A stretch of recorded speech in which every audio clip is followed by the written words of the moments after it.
heart-brain communication inventory. Discover your how and find the root cause of why trust breaks down. Find the genetic process that your brain uses to get clarity. Identify your friends or teammates in your danger zone and get instant solutions by clicking the Additional Insights button to determine how you can build team synergy and transform communication and productivity with your team or organization.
Hello, everybody. Good afternoon. Hey, and we are here. Hey, Lily, how you doing?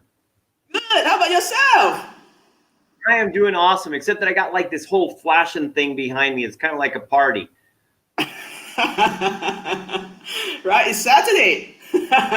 It is. It's a Saturday watch party. And for those of you out there in Facebook, I hope that you are going to get really excited because today we are going to be talking about, well, actually, not us. We've got three super awesome experts, global experts, that are going to talk about how safety is going to be affecting the global culture. I mean, you're in a company and, normally like all the safety precautions, those were reserved for hazardous companies, petrochemical, oil and gas, all these kinds of things, right? But not anymore, because now we're in the new normal and everybody's looking into safety, and these guys have the skinny on the whole thing. Yes, exactly. And we have three speakers lined up. The first is Kevin Interval, and then we have Peter Kidd, and lastly we have Gopala Ponusamy. Right, and they are really the experts in this industry. So Arthur, tell me, what do you think of this behavioral-based safety? Exactly, right now we are in the COVID-19 situation. Okay, well, see, behavior-based safety is basically a fancy word for having people basically have or think about and have a safety attitude in their organizational culture. I mean, that's basically what it's all about, right? Okay, and and right now, because of the whole COVID thing, I mean, that's the thing. That's the new part of what's going to happen and how people are going to be interacting with each other, and all of that is going to be affected very specifically, across different organizations. I mean, organizations that never thought they had to deal with it are now going to have to basically deal with it. Exactly. And now, right, in the new normal, right, people talk about SOPs. People talk about wearing masks well, in Malaysia, the government has made it mandatory that everybody has to wear a mask when they go out now, right? So really, is people practicing that seriously? And everywhere that you go, you have to, scan and write down your temperature and all that. Well, at least in my area in Kuala Lumpur, people are doing it. How about your place? How about other places? Are people really serious about it? I mean, when we go out here, because I am in Bali, and when we go out, you definitely see everybody wearing masks. But, I mean, then you got like these demonstrations in the UK and America where basically people are revolting, no masks because we want to be free. And, that has caused a few problems because apparently like there's a few people that have COVID that go into these groups and infect all the people. But hey, exactly. They're free at least to, whatever happens, right? But, it's kind of a difficult thing because you still have the sense of where, people's freedoms. I mean, people definitely need to have that sense of freedom, but at the same time, you're trying to protect the public, and in some cases the government may go a little overboard or underboard. I mean, it depends on which one, trying to figure this out. Because this is, the last time that we had anything of this nature was the Spanish flu, and it didn't even start in Spain. Okay. And that was like 100 years ago. It was literally 100 years ago. And we didn't have the internet, we didn't have YouTube, we didn't have, and we didn't even have that many rights as things. But now everybody's got all this information, and they choose to basically go for whatever information they want. I mean, there's the information about conspiracies, there's the information about actual science, there's all kinds of stuff out there, and people are going to make decisions, and at the end of the day, it's still going to be up to the organizations in order to determine how they want their employees or how their employees are going to need to deal with it. What are the cultures they're going to need to build?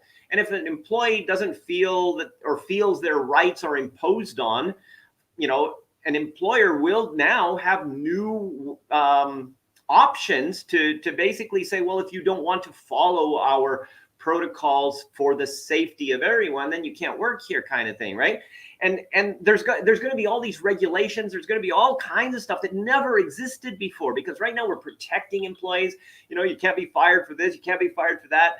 But what's going to happen? I mean, and I'm not really one to talk about this, because the three speakers that are on today, they're the ones that are the true experts in what is called behavior-based safety, or the creation of safety cultures in order to protect the people within the organizations, and how that's going to work, okay, without infringing on people's rights.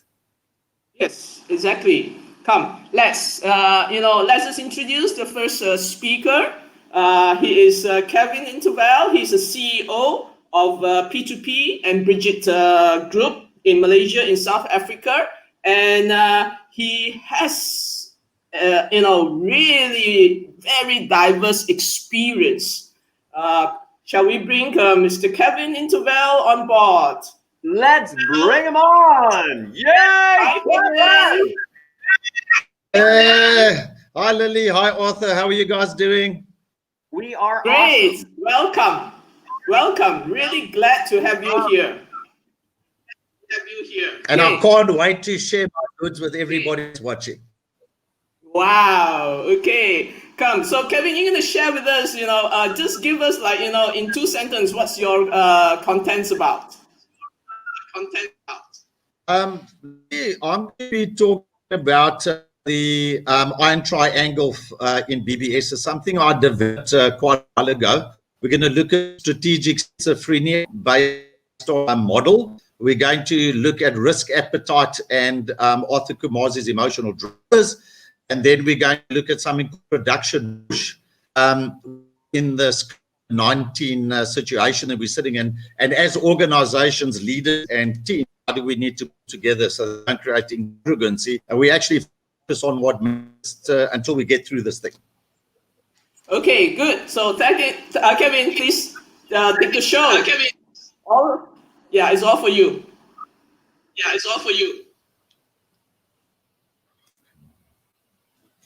All right. Okay.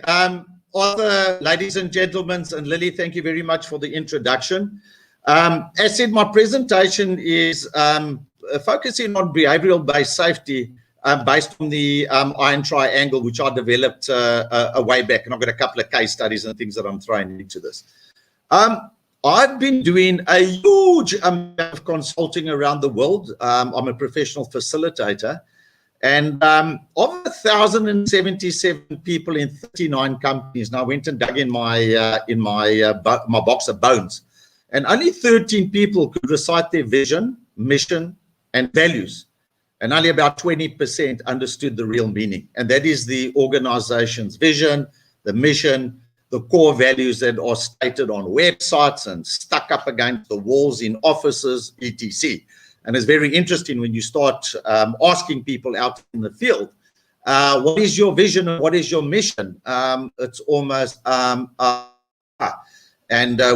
people remember bits and pieces of it. And if that is the case, then, do we really understand, or do people understand the strategic intent of their business? Now, if you look at COVID-19 pandemic on top of us now, is our strategy still stable?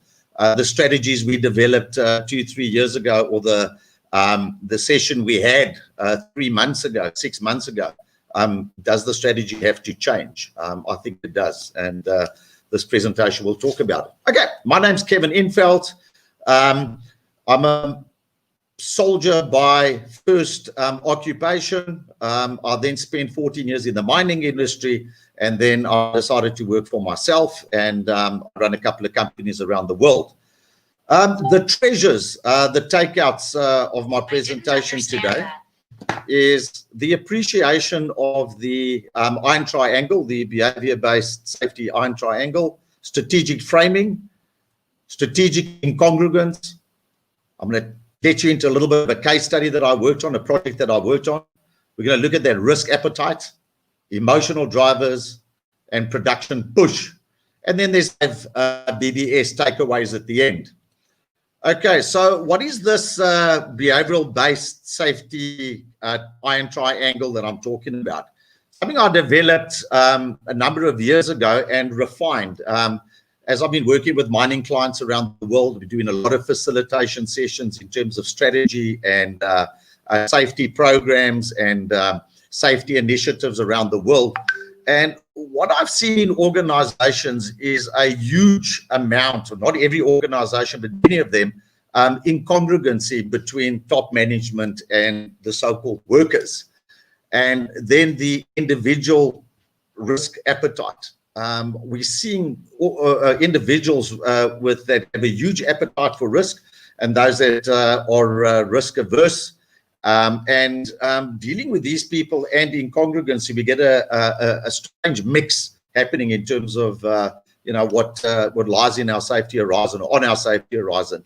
And then the anomaly of production push. Now, I've been a production manager for many years, and balancing production, balancing safety, balancing what the business wants me to do. And sometimes it's very difficult to make the decision around what comes first when you put into the hot spot. And that's going to come through in the presentation. So just very quickly, I'm sure you all know this stuff anyway, but just to make sure that we're all on the same wavelength is, what are the objectives? Arthur did a comment on it now. And it's a safety partnership. It's a process. It's not something that happens once. It's something that happens all the time. I think failures of these initiatives is because it's not seen as a process. It's almost like a once-off event, and we're going to have a big hoorah, and everybody's going to get a T-shirt and a jacket, and now we're all going to behave safely. It's not that. It's a process. It's continuous. It's hard work. And it's a partnership between management and the employees of a business. It's the strategists, the people that drive the business, and the people that make the business churn, our employees. It's a partnership. And if we don't have a partnership, we have incongruence, which we're going to look at now. And it's daily safety behavior. It's not what we're going to be reporting at the end of the month. It's not about KPIs at the end of the year. It's about measuring ourselves every single day, every single hour, and watching each other's back. That's the behavior that BBS needs to instill. And we see organizations are doing well, and organizations repeating initiatives over and over. However, wheel spinning with the same old sad story, and the organization sometimes doesn't believe in the next initiative that's been put on the table by management. How many more of these things do we have to deal with? So what is BBS? It focuses on what people do and analyzes through research, scientific research and clinical research and psychology research to put strategic interventions in place to improve behavior. And behavior should improve safety and health and the things that strap around our organization strategy with regards to safety and the other things that we look at. Now, strategy. As I said, I do a lot of strategy facilitation, lots of organizations, and let's just look at the basic definition of strategy.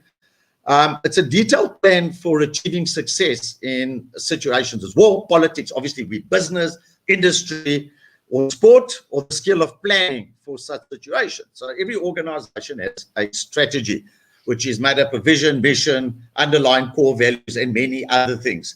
When we most probably need a magnifying glass to try and see all the fine print. But anyway, what is schizophrenia? It's a combination of hallucinations, delusions, and extremely disorientated thinking and behavior that impairs daily functioning and can be disabling. If we take strategy and schizophrenia and we couple them together from a business context, I see a lot of strategic schizophrenia in organizations. And if we look at strategy framing, and I want you to look at the slide. I know it's a bit wordy on the one side, but don't worry. I want to look at people. Now, aren't people, our workers, our employees, our most important asset? I see it everywhere. On these charts up against the walls and on websites, on T-shirts and all of these wonderful things. And I've gone and researched And I've gone and pulled out 3 strategic statements, and one of them are one of the top companies in the world. The first one, let's just have a look at it. Our vision is to be the world's most valued gold mining business by finding and developing and owning best assets with the best people to deliver sustainable returns for our owners and partners. Well, if you look at what's priority in that strategic statement is assets. Priority 2, people. Priority 3, sustainable returns. Let's go and have a look at the second one. And this is what big companies on their websites. To be the #1 global natural resource company in creating long-term value through excellence and passion for people and the planet. Priority 1, natural resources. Priority 2, long-term value. Priority 3, people. Third one, be the global leader in supporting our customers' missions, strengthening security and advancing scientific discovery. Priority #1, customers. Priority #2, security. Priority #3, scientific discovery. So where's the people in that one? And if people are our most important assets, why are they coming second and third in our strategic statements on those companies that I've looked at? And go and research many of these strategies on websites, etc. And you will recognize a pattern, which I'm going to explain to you now. So if we look at strategic framing, now this is a client that I worked with not too long ago. And this was their strategic statement. It was actually in their mission statement. And this is what it said. Through quality and quantity and efficient processes, we will produce 12,500 tons of high-grade zinc per month with empowered people and in a safe and sustainable manner. All right. So where does people lie in terms of the order here? Well, second last. We did a framing session with this organization and their executives and a fantastic bunch of people. And this is what we ultimately came out, and it still sticks with the organization today. Through empowered people and efficient processes, we will produce 12,500 tons of high-grade zinc per month or per annum in a safe and sustainable manner. Now, moving forward with our organizations and the issue of COVID-19, we cannot allow incongruency to take place in our organizations. And incongruency is the non-verbal behavior that contradicts a person's words. Our top management make it the rules that our employees, our people, our staff, our labor, the different terms that we use in organizations. And if we far apart from each other, management sets all of these rules, and they spend a lot of time setting up all of these rules. If the workers don't follow these rules and don't understand them, we get the incongruence. And with COVID-19, now we don't know when this thing is going to go away. There could be others on its way. We don't know. Arthur alluded to it as well, where there's so much stuff happening on social media. Before COVID, during COVID, and after COVID, we should stop calling people workers. We should stop calling people employers, employees, laborers. We should be calling them our most important asset. And they should be written in our strategic statements. They should be used in conversations. We should not be calling people workers, employees, laborers. They're our most important asset, which includes leadership as well. All right, case study. A client of mine in 2011, I'm not mentioning companies' names for protection of information, but it was a very, very interesting program, portfolio. And it was called Project 1M, Safe Production Management. Gold mining concern. And the project, the one project that I was managing with my managing director was called Project 1M, 1 meter face advance. So just think of yourself underground in a big hole, and we're busy mining, so we need to get the ore body out of the ground safely. The organization wanted to gain 1 meter extra per blast to increase production, because they weren't making the profits that they planned in terms of the business plan. So SPM, Safe Production Management, was born, and Project 1M was one of. And it was launched because of the steep rise in fatalities, high rate of absenteeism in the organization, production losses, which obviously create financial losses in the business. Now, that picture you see in front of you is a prioritization matrix that was developed for this organization.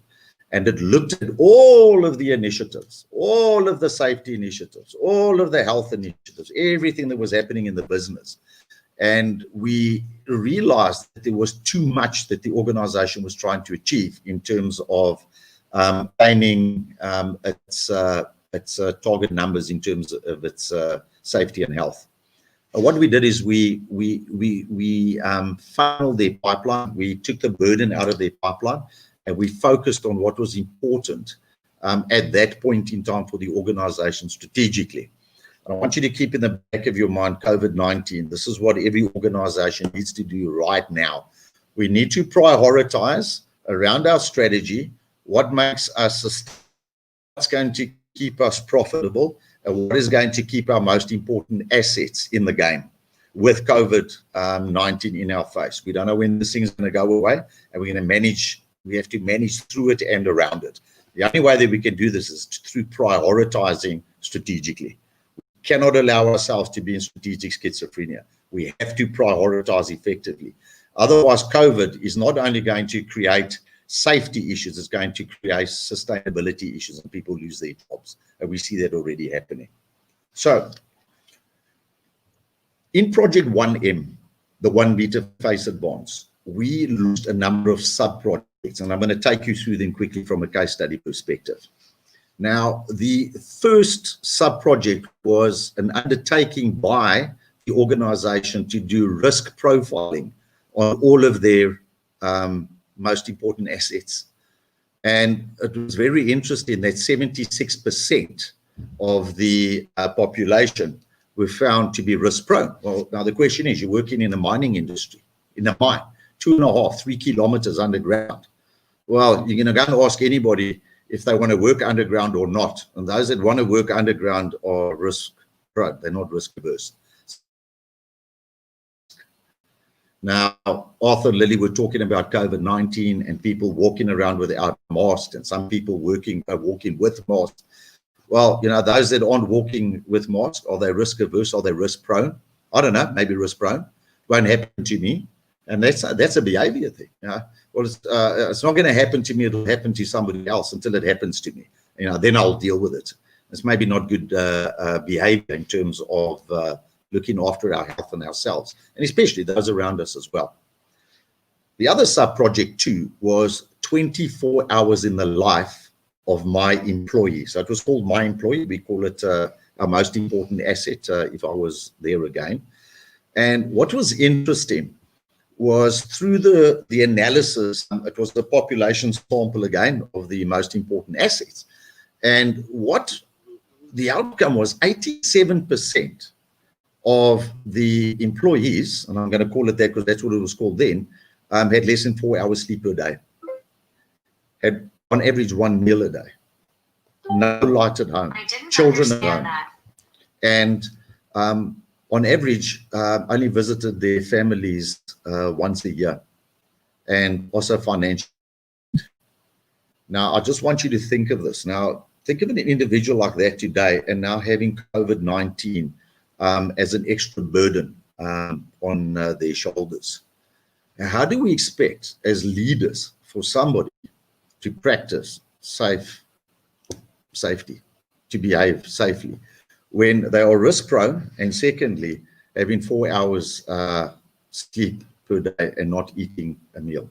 So, project number 3. So again, as we took a population of the organization, and we then did an exercise, a creative exercise. We actually got a sketch artist in, and he drew how the organization sees top management. So it was a facilitative session and scribing and drawing up on charts and all that. It was very, very interesting what came out, and just watch the pictures. So it was a dark person in a black cloak with a long black Mercedes next to the person, with a whole lot of books. And when we did the exercise, the people were saying there's just so many processes and procedures that we need to follow here. And these people sitting they're in their offices all the time, and they're driving lovely cars, and that's all they do is they just burden us with a whole lot of bureaucracy. And then we're still supposed to meet our production targets and our safety targets and everything else. And what are they actually doing? And all that we see is when we go to work, they're sitting in their offices, and all they're doing is writing more books that we need to follow. And then if we don't follow the rules in the books, we get into trouble.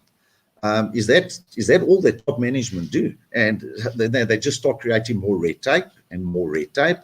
They bring in suppliers underground, and new technologies have been implemented. We're the guys down there at the bottom that have to deal with this. And when you're comfortable in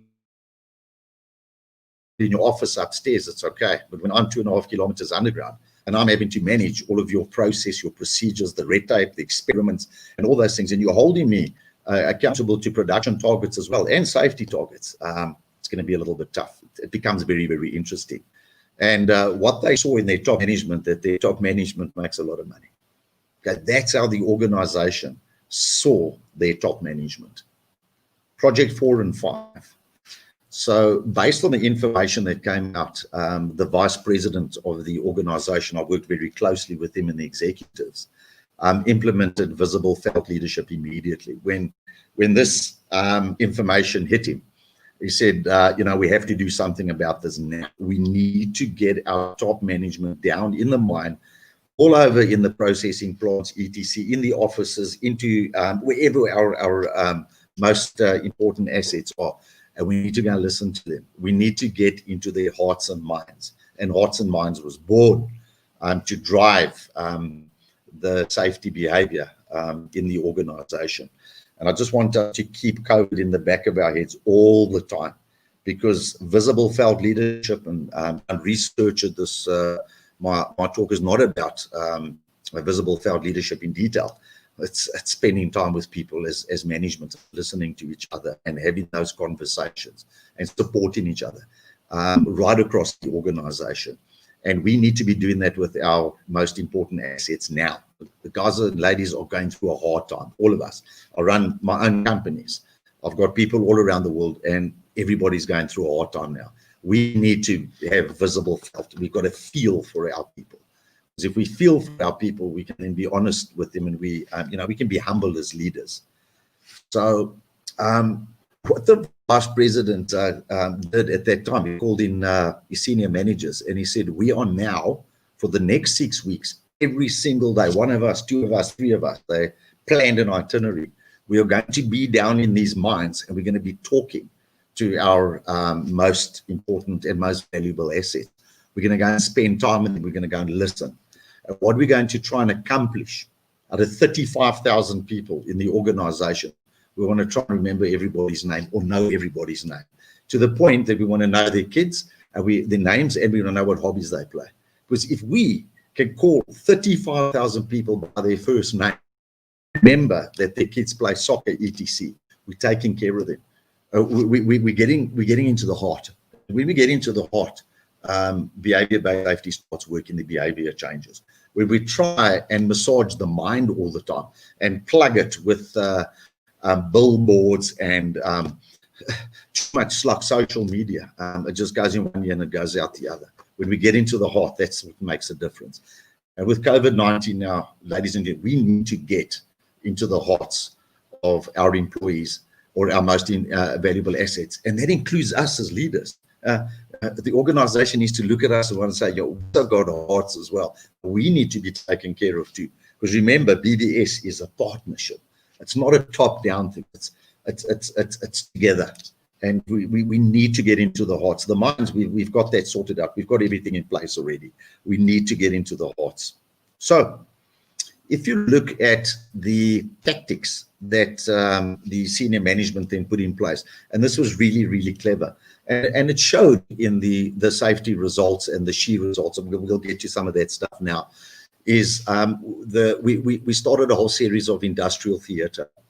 And we got professional actors in from television shows in South Africa. They were on stage at the recreation club on the mine. People were invited, and there were dramatic scenes displayed on that stage of people dying, people getting ill, people getting maimed and injured. And that really got to the hearts when people see the pain on theatre. We also, in the industrial theatre series, we got some of the families of the people that had died, that the money killed. We call it, they kill people, okay, because you're accountable for these things. And the family spoke to the audience in those theatres and told us like to live without a father and the financial pressures and etc. And again, that's getting into your heart. We had Care Share. Care Share was a great initiative. The employees, most valued assets, I'm using it interchangeably now, we would go to different production facilities. It was a massive organization. So teams would go from one production facility 20 kilometers away to another and do management by walking around, visible felt leadership. And people from those production facilities would come to theirs, and we would start sharing what they see, because sometimes you get tunnel vision and you don't see outside of your vision spectrum. And when somebody else addresses these things, you see it. And it's just a reminder that the decisions that you make and the way that you behave can cause somebody's family not to have food for a very long time. And that's getting into the hearts again. And what the organization did as well, it was really, really great, is that some of the employees had never ever traveled overseas, and there were conferences, safety conferences around the world, and they put people on airplanes and they flew them overseas to the conferences on condition that they had to come back and present what they had been taught and what they had learned at the conferences overseas. And again, it showed the entire organization that we care, we're willing to spend that money that you think's lying in our pockets all the time. Now, we deserve it sometimes because we work late hours for it. But it was the giving that the organization gave, and it resulted in huge amounts of increased performance. The other two pictures that you see on that slide, a huge screen was put up to the entrance of the mining operation. So just before the guys got to the turnstiles, there was this huge screen, and you could see it. I mean, it was so visible at night time. And it flashed through safety statistics for the previous shift, previous day. But every third slide on the big screen shows results of the soccer, the football score the previous day. Because that was saying, as leadership and management, we care about you. We care that there's a human side to us. We know that you watch soccer, and we understand that we're playing this game together. And this created a lot of interesting conversations on the other side of the gate. And people would laugh about the soccer score. And we even had guys taking video shots of the soccer and streaming them up on those big screens. And it started creating a side that it's not only this mechanical, technical, mindset thing that we have to focus on all the time and get penetrated all the time. There's also a heart. There's also a other side to us. And if we touch the other side, which is the heart, we can get anything right. Now I'm going to go back to COVID-19. Ladies and gentlemen, we need to get into the hearts of our people. A lot of people are taking strain. As leaders, if you're sitting out there owning a business or in a leadership role, go and take care. If you're working for somebody and you're listening to this, go and take care of your manager or your boss, call it whatever you want to, because everybody needs support. Everybody needs that heartfelt warmth that we need to give each other. So what we then did is, as Project 6, we then displayed the SHE performance, the safety, health, environmental performance, on dashboards. So wherever you walked into the organization, into the offices, the main offices, wherever you were, even in the canteen, on the operations, these dashboards would be playing with obviously the soccer scores and etc. And it's the communication that was driving. And remember, we said it's partnership. So what we're going through with COVID-19 now, we need to do as partners and even as businesses together. Now the next side that we want to chat about. Remember, in our case study, we were looking at the risk appetite. Now, if you look at mining, gold mining, I worked underground, I worked on surface, I worked very, very dangerous jobs on the mine. I'm thankful that I'm still here today, and I took many, many chances because I'm very risk prone. I'm willing to jump out of airplanes. I'm willing to do all these things. But if we look at risk appetite, 15,000 miners are killed every year, and this is just the official number, most likely more. And I've added Mount Kilimanjaro in there as well. Mount Kilimanjaro is most probably one of the most dangerous things you would do in your life. 1,000 people are evacuated from the mountain, approximately 10 deaths per annum. The actual number of deaths could be higher. And I think this is what it's telling us here, is maybe the numbers aren't being reported correctly on the top and the bottom, the mining and the climbing Mount Kilimanjaro. We also got to look at the COVID numbers as well. Can we believe the information that we're getting? I'll tell you what, ladies and gentlemen, when we give it's to the heart, because if we hear something that is not true or distorted, we lose confidence. And you don't want your most valued assets or your most important assets to lose trust in you as management, and the same as management losing trust in your most valued assets to getting the wrong information. So communication and information is power to create that partnership that is important for behavioral-based safety and our SHE performance measures to happen. Now, the reason why I showed you those two pictures is you've got force risk, in my opinion. This is what I've written, it's my methodology, and choice risk. Now, I've worked underground, as I've said, and I've climbed Kilimanjaro twice. The first time I was a breeze, and the second time I almost died up on the mountain. Force risk, and I see choice risk. Now, when I was in the military, I was forced to accept risk. I had no option. And in organizations, we sometimes apply this on our most valued assets. And force risk, procedures and SOPs are forced upon us. Forced behavior, forced peer pressure, forced bravery, forced safety partnership, where we as individuals, when I was in the military, I was forced to take risks. It wasn't my choice. We need to be very, very cautious as leaders of businesses, especially with COVID-19 on our plate now, that we don't force people into areas that we put in them at risk. If we wear masks, wear your mask. If you need to wash your hands every 5 minutes, wash your hands every 5 minutes. Don't expect your production targets to be over-exceeded when we're going through something like this. So it's a balance we need to strike in terms of, let's call it Kevin's triangle. We're going to see it right at the end. What is choice risk?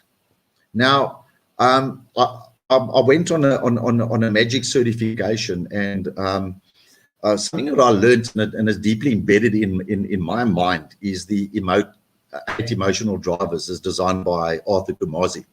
Very interesting. I want you to look at that risk side, and I want you to look at the emotional drivers. What's in our hearts as individuals, and what drives us. And I'm going to give you an idea of what drives me and the results there are. So the first emotional driver is love and belonging. The second is security and control. The third is diversity and change. The fourth is recognition and significance, excellence, challenge, achievement, responsibility, and contribution. Now, those are the 8 emotional drivers as designed by Arthur Kumasi. Now, if I look at myself, and in any individual, we always look at the top 3. My first is achievement, second is recognition and significance, and the third is challenge. So I am willing to take risk as an individual. My love and belonging in this control, that's lower down. So I'm a highly risk-prone person. I climb mountains, I jumped out of airplanes. When somebody says, let's go and climb Mount Everest, my son and myself are now planning the trip. Some people are risk-averse. They don't want to do those things. So we need to understand the risk appetite. We also need to understand the emotional drivers. And the research that I've done, we are born with genes. There's papers out there, there's lots of research out there that, people that take risks, it's in their genes as well. So risk appetite, emotional drivers, and what's in our genes. Take COVID-19 into account, I'll most probably go to a pub and I most probably won't wear my mask. I'm in Malaysia and I'll find 1,000 ringgit if I don't wear my mask, but I am willing to take risks. We need to understand that risk appetite as per the case study that I showed you as well, and what drives our most valued assets, emotions, what drives them. Now, the last thing I want to talk about, got 9 minutes to go, we're almost done, is production push. Again, I'll talk a case study. Christmas 1997, okay, 25th of December, I was a manager of a huge mining operation. Okay, that's actually the picture of the place. It was raining that specific day. Never ever forget, because I got very wet. And people didn't arrive for work, and I had contractors doing certain mining. And I scolded the operator, the contractor, and I told him he needs to get his act together. And he said he's going to go and find some people. And he went and found people on the side of the road, beggars, and loaded them on the back of his vehicle, brought them to the mine, and they started mining, gave them a quick course, and they started mining. And 20 minutes later, a gentleman's hand was ripped off. I had to drive him in a front-end loader 13 kilometers to a hospital while he was bleeding in a front-end loader's bucket, because we couldn't get him out with any other vehicles because the rain was so bad. Now, why did I make those choices? Well, do I stop production or do I push production? So now we're sitting with this pressure in organization, and that's, my BBS triangle is going, I need to meet production targets, I need to meet safety targets, and I need to meet management's expectations around everything else that needs to happen. So what comes first? What decision am I going to make?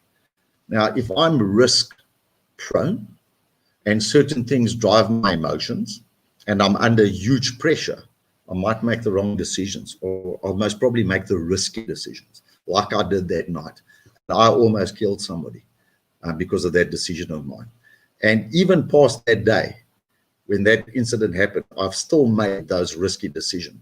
So we also need to look at leadership and say, what is your risk appetite? Are you risk prone or risk averse? Because you're having to make decisions. Again, as with COVID-19 on our laps at this point in time, as leaders, we need to make some hard decisions here. We need to make risky decisions. Do we let go of production targets? Do we trim 20% off? And everybody's going to say we can't. We've just been knocked 3 months on our backs. We need to catch up again. But we've let people go, but we're back on our feet again. We need to meet those production targets. We need to exceed. Now we all need to wear more PPE. We have to, it's just going to be a little bit more difficult for us to work. Be very, very cautious that we walk into a trap. We need to sit back. We need to look at our organization strategically, remap our strategy, reshape the strategy, and then move forward. We've got to take a breather and make sure that we are making the right safe decisions for our organization and our people. Coming back to behavior-based safety iron triangle of Kevin, what is priority here? We've got this organization in congruence. We need to make sure that we bring employees and management closer together. That's a given. All right, we need to understand the risk appetite and the emotional drivers. I think it adds a huge amount of value. And then we've got to set proper production targets that are fair for people to achieve, especially under this pressure that we are under this point in time. So my advice to any organization is, no matter what acronym you're using, SHE, OSH, QSHEC, SHE, I facilitate lots of things. I see all the acronyms. I think we all understand what they are.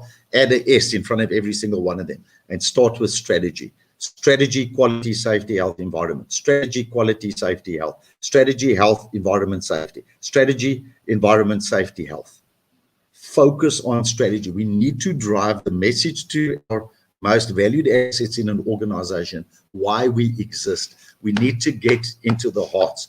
We need to put our most valued assets right on top of our strategic statements, and we need to value and we need to create that care for our most valued assets. And I think we must stop calling them people, laborers, and whatever the case may be. That's Kev's opinion, and I'll stick by it for the rest of my life, because I've been on the other side of poor leadership. And It's not nice. I'm sure a lot of you have as well. So please make sure that the organization understands your strategy and let everybody in the organization know that they are the ones that make it happen. It's not you as leaders only that make it happen.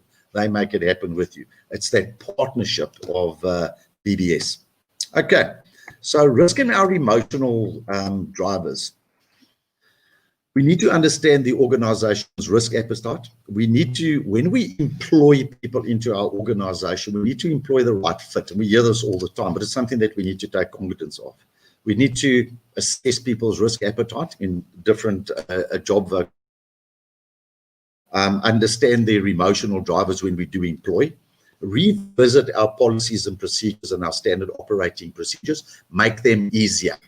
Don't create red tape, because people will break the rules and then it becomes we can't deal with the mind, we can't deal with the heart. Let's work with our people to create a lean organization, a lean Six Sigma type organization, and reset realistic production targets for the organization and take the pressure off the organization now, at least most probably for the next year until we get through COVID-19. We need pressure, and we need to understand the organization's stress immunity, because we are all stressed at this moment due to COVID-19, and we expect it to deliver on all the other promises as well. So we need to take care of the heart, ladies and gentlemen, seriously. All right, so my last 5 giveaways, and this now focuses down into the tactics of BBS. The major objective of BBBS is driving a safe behavior. It must be a habit. You can only do that if you get into the heart. All right? Positive reinforcement time. Anybody that's watching this now wants an attaboy. And an attaboy is a pat on the back. Everybody, all of us, we're all humans. That's one of the things that drive us, emotions. Remember, we saw the emotion drive. Everybody wants a pat on the back. And we've got to give recognition where due. We've got to coach, we've got to mentor, with visible felt leadership, we've got to be there with and for our people, our most valued assets. Okay. We need to list supported behaviors. Management needs to set the pace. Management must not turn a blind eye when something's unsafe. And I've been there. I've turned a blind eye, turned away, went back to my office and hoped that nothing happens. Why? Because of the production pressure. I think all of us have been there somewhere along the line. Need to get to the hearts, ladies and gentlemen. Everybody must have a role. We can't leave it only to safety reps and safety stewards and the risk managers and so forth. Everybody needs to take ownership. It needs to be in your job descriptions and in your KPIs in terms of your role. It needs to be written into your job description. Training, training, and training. And I'm going to say it again. And training and positive reinforcement. And training today is something I've learned recently and working with Arthur. Gamification and simulation. That's the way to accelerate our learning, because 90% of what we retain happens through simulation. So let's focus on simulated safety behavior-based training. All right, ladies and gentlemen, I've got 10 seconds to go. There's my email address and all those good things. We'll make this available to you. I hope you enjoyed the presentation. Ending, it's all about the heart, and then we can go and sort the mind out. We can't just focus on the mind and leave the heart. And I thank you for listening to me today, and I think we're ready and open for questions. Thank you very much, Kevin. Wow, it was a great session. Thank you, Lily. I'm very passionate about the subject. Yes, I did. We have like 5-6 questions that are being raised. I'm not sure if we have time for all. Come, let's try. There's this one question. Can you see the screen? From Shama Prasad Goswami. And he's asking, Kevin, enjoying your talk. Safety first culture many companies try to practice. Then it becomes more ornamental than real. What we need to do to make safety and empathy as real culture now. You couldn't have said it better. Thank you. I can't pronounce your name. I'm going to call you Shyam. It's exactly what I've been saying, and you're so right. It just can't be this thing you do every month, and we have a party and we give out a couple of T-shirts. No, it's empathy, it's love, it's cherishing our most valuable asset. We've got to live that as leaders, and our most valuable asset. We must stop calling people employees, laborers, and staff. They are most valuable assets. Our production facilities and machines and that are not our most valued assets. Our people are. And we need to get to the hearts, and they need to believe us, and we need to believe in them. Very good presentation. Thank you very much, Mr. GD. Multi-purpose cleaner. Yes. All right. Okay, I think we got time for one more question. Due to COVID-19, will the automation and mechanization of production-related activities be accelerated, like the humanless production? Yes. Interesting question, and whoever asked that question, very clever. I'm working with a client now where a while back they initiated a portfolio and a program called humanless mining. Okay. All right, humanless mining. The unions kicked back against it and said, humanless? You mean you're going to take jobs away? Stop that. They've ignited that entire program right now because of COVID-19. They're going, well, this is now the reason to go and do it. Let's get mechanization. Let's get our robots. All the stuff that they had worked on, they want to get it back in. And now it's going to be the negotiation with the unions and so forth. Now, I think what's going to happen is now who wants to behave now? So you don't want to behave before. We're actually been pushed into the scenario now. So, if we don't allow mechanization, whatever, how are you going to change your behavior that we don't do it? Because then we won't bring mechanization. But I believe it's going to happen. It's going to have hopefully a hybrid, but we have to change our behavior as individuals. Otherwise, those machines will take over. That's what I have to say. Well done, whoever asked that question. Thank you. Well, I think we have to stop here, and it is really wonderful, Kevin, to have you. That was a great sharing. All right. Thank you, Lily. Thank you, Arthur. Thank you for having me, and God bless everybody. And look after your most valued assets, please. Thank you, Kevin. We hope to have you.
brain communication inventory. Discover your how and find the root cause of why trust breaks down. Find the genetic process that your brain uses to get clarity. Identify your friends or teammates in your danger zone and get instant solutions by clicking the Additional Insights button to determine how you can build team synergy and transform communication and productivity with your team or organization.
Hi, good morning, good afternoon, and good evening.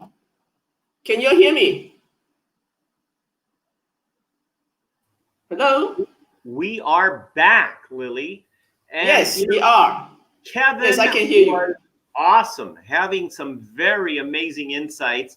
He made some amazing points on. I'm literally, again, it's all about the mindset, the most valuable assets, and how that is going to translate into creating those behaviors. I mean, if the management is focused primarily on just doing what they need to do rather than the people, well, the people know, and that is going to affect employee engagement, which of course Exactly. is going to affect behavior and the values and everything else connected to the organization. So that was very insightful. Thank you, Kevin.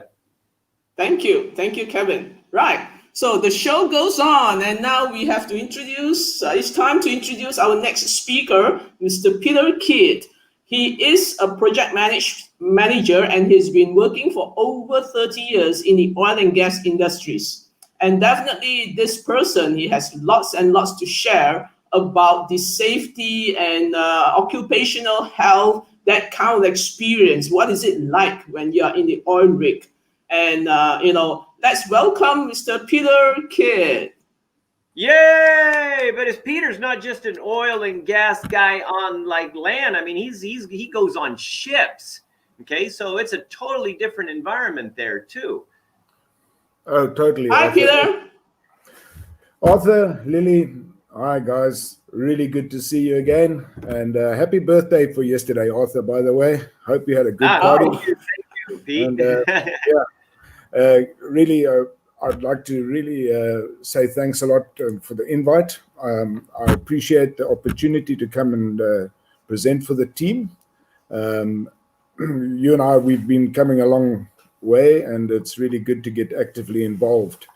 And As I just said, one note, I just want to let people know that, Pete, as well as Kevin, as well as our next speaker later, Gopala, they are all directive communication psychology certified, and they apply this science of group dynamics to building and affecting organizational cultures, whether it be for safety or whatever. So, if you, listen to what they're saying, okay, they're not just kind of giving you some of the basic strategy that you're hearing all the time. They are literally connecting it to the psychology of culture.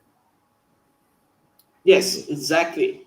Right. And Pete is going to share about the safety culture in your organization, right, Pete?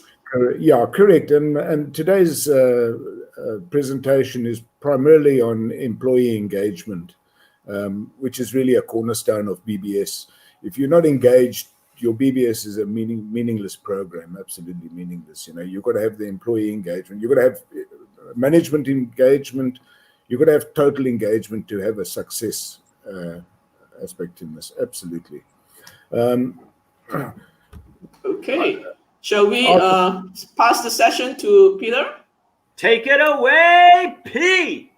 Yeah, there you go, Pete. Thank you very much, guys. Just before I start, I'd like to say, well done, Kevin. That was a very awesome presentation. Thank you for your input and very valuable information there. As everybody knows, my name's Peter Kidd. I was born and educated in South Africa. I was brought up in a boarding school, an army camp, and an oil rig. In my life, I've certainly had some influences, both negative and positive. I've worked with many cultures.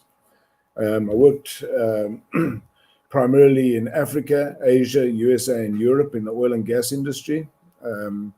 I initially got into safety when I was working for a company called BJ Services in Saudi Arabia. I was just an operator. I was an operator working there, and eventually I got promoted up to supervisor and finally transitioned into safety around about 2006. Landed up as a safety manager in the tubular division in the Asia Pacific region. Well, that was a super job. I traveled the whole region, many countries, many bases, had a lot of challenges. And I always maintain that from that point on, that was the real growth in my career. I was very fortunate to have had a fantastic boss at the time. He let me introduce the programs my way while remaining aligned to the organization, ensuring corporate requirements and initiatives were maintained. However, I was given free rein to perform and to achieve the goals. We had constant consultation, and he knew what the goals were, and we had quite a lot of success in doing that. Part of my job in that time was to also carry out behavior-based safe training. So I did a lot of the BBS training. We also had a program called Leadership for Safety Excellence. And then the final add-on was management of change. I'll just relate a story. I was working in Vietnam. I had just completed a 4.5-day LSE course, and we had all the supervisors. This course was developed and designed for junior leaders, supervisors, junior managers, mid-managers, just so that they could be given the tools to manage people effectively and safely.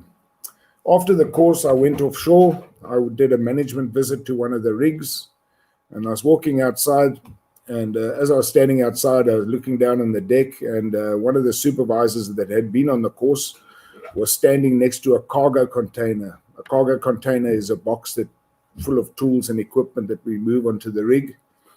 And this was standing right next to a handrail. And one of the supervisor's operators was actually standing on the handrail trying to access the top of the cargo box. The supervisor that had just done the LSE training was standing right next to him. And the supervisor had failed to identify the hazard. Had this guy fallen overboard, it was a pretty long fall down into the water below. I mean, the result could have been catastrophic. Right there and then, I realized that we have to find better and more involved ways of getting people to buy into safety. Shortly after that, I met Arthur and Lily back in 2012. I don't know if you remember that, Arthur and Lily. And our path with DCI began. As Arthur mentioned, I'm a DCI certified coach, and I'm currently completing his culture change practitioner course. I'm going to give you guys the outline of the course today. I'll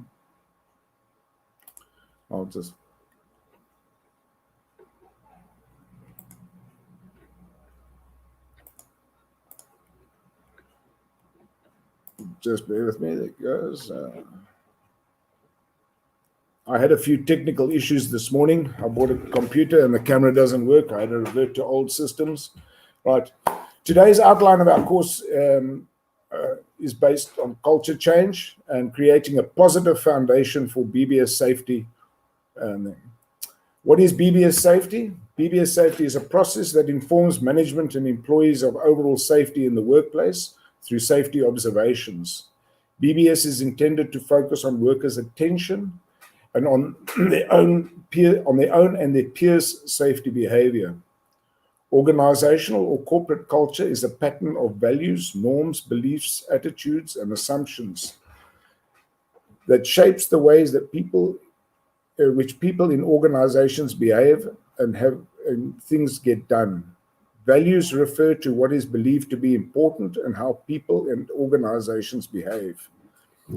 Safety culture is defined as a way in which safety is managed in a workplace.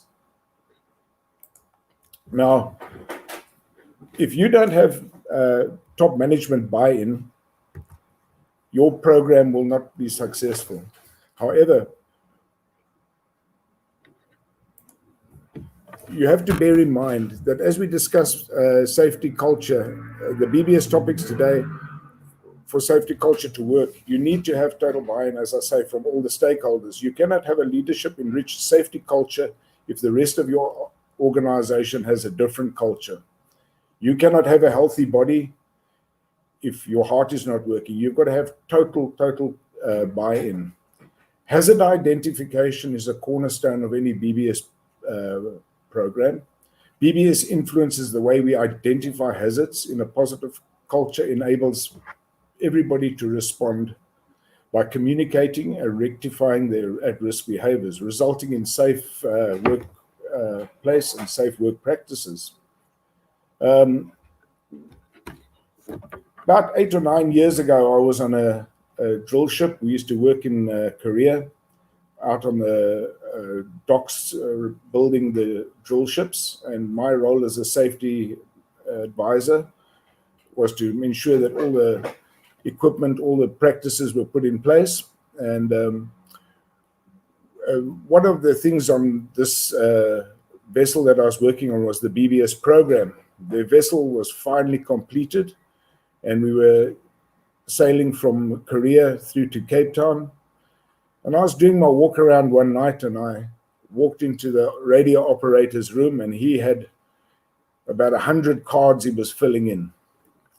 And he was filling in all these cards, and what these cards, what they do in the oil and gas industry, they have all these cards left around the rig, and if you see an unsafe practice or an unsafe condition, you fill a card in. There's no name, no blame. You submit the card, and it gets put onto a register, and these issues are addressed. I walked in and I saw the radio operator filling in all of these cards, and he must have had about 100 of them. And I asked him, I said, wow, you got a lot of cards. He says, no, I filled them in for the rest of the crew. Now, what had happened is he was one of the lower ranking guys on the vessel, so he was tasked with filling in everybody's BBS cards. That was an absolute meaningless practice. There was no value gained for the organization. No safety initiatives are met. And I had a little intervention with a guy, and we discussed that, and he said, well, he could not do anything different because he was told this is what he had to do. I addressed this in the meeting, and well, obviously, my popularity declined drastically because the people had no buy-in to the safety. So, improving your employee engagement is not a free pass to deviate from organizational procedures and legislation. Organizational rules, regs must be adhered to. Culture change is a method of to work in a positive way that ensures fairness and integrity. And we have to maintain all of these aspects in the workplace for our cultures to improve. So when you want to introduce a culture change, you need to do the first, and the first thing is to take the first step. If you want to go to the gym, the hardest thing is to take that first step. So change can be quite stressful and challenging. Stepping into the unknown could be daunting and can stimulate various emotions such as fear, excitement, concern. All of these affect trust, comfort, security, growth. So you have to ensure that when you do implement your plan, that you take you take everybody's feelings and ideas into consideration. You need to develop a robust plan, and you need to start your program bottoms up. You can't just have top management step in and say, right, this is the way we're going to change culture. You have to integrate with every person in the organization to get meaningful feedback. We communicating with our employees, supervisors, managers, safety person, HR, will all create goals that we can use to have a positive culture change. Culture change consists of quite a few elements. Some are identifiable and some are hidden. In identifiable culture elements, we're looking at the number of incidents, engineering controls, compensation claims. How much is your company paying out in compensation for accidents and injury? Other measurable and identifiable are safety audits, meetings, a reward program. Now we get to the crux of it. The hidden elements in your safety culture are peer pressure, or people being bullied or victimized, negative management, unresolved conflicts, resistance to change. Resistance to change is very prevalent in many culture change programs. I know the one analogy I use is, I know people that have been drinking and driving for 30 years. They say, oh, I've been doing it for 30 years. I say, well, you might be doing it, but it might not be, it's definitely not right. So we have to take that courageous step to overcome the resistance. So to get started, you need a benchmark. To truly establish where your organization is, you have to do an honest follow-up and culture change audit. You can't build a house on a bad foundation. It just simply won't last.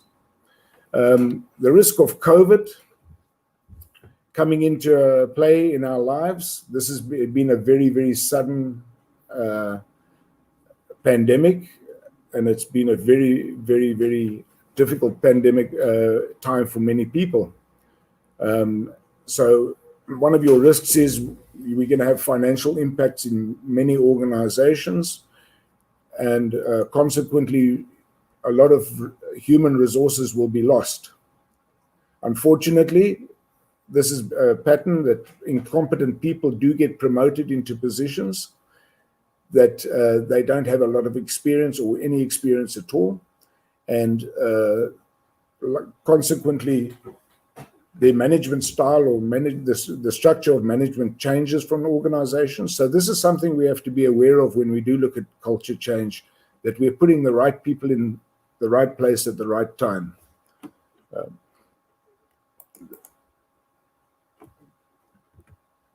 Determining the need for change. Sorry, excuse me, I do have a hair in my throat here.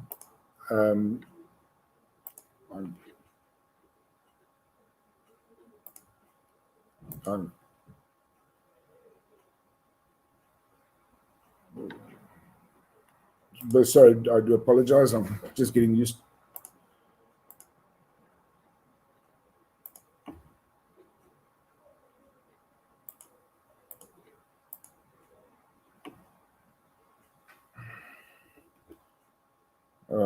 I do apologize for the technical, my technical inability, should I say.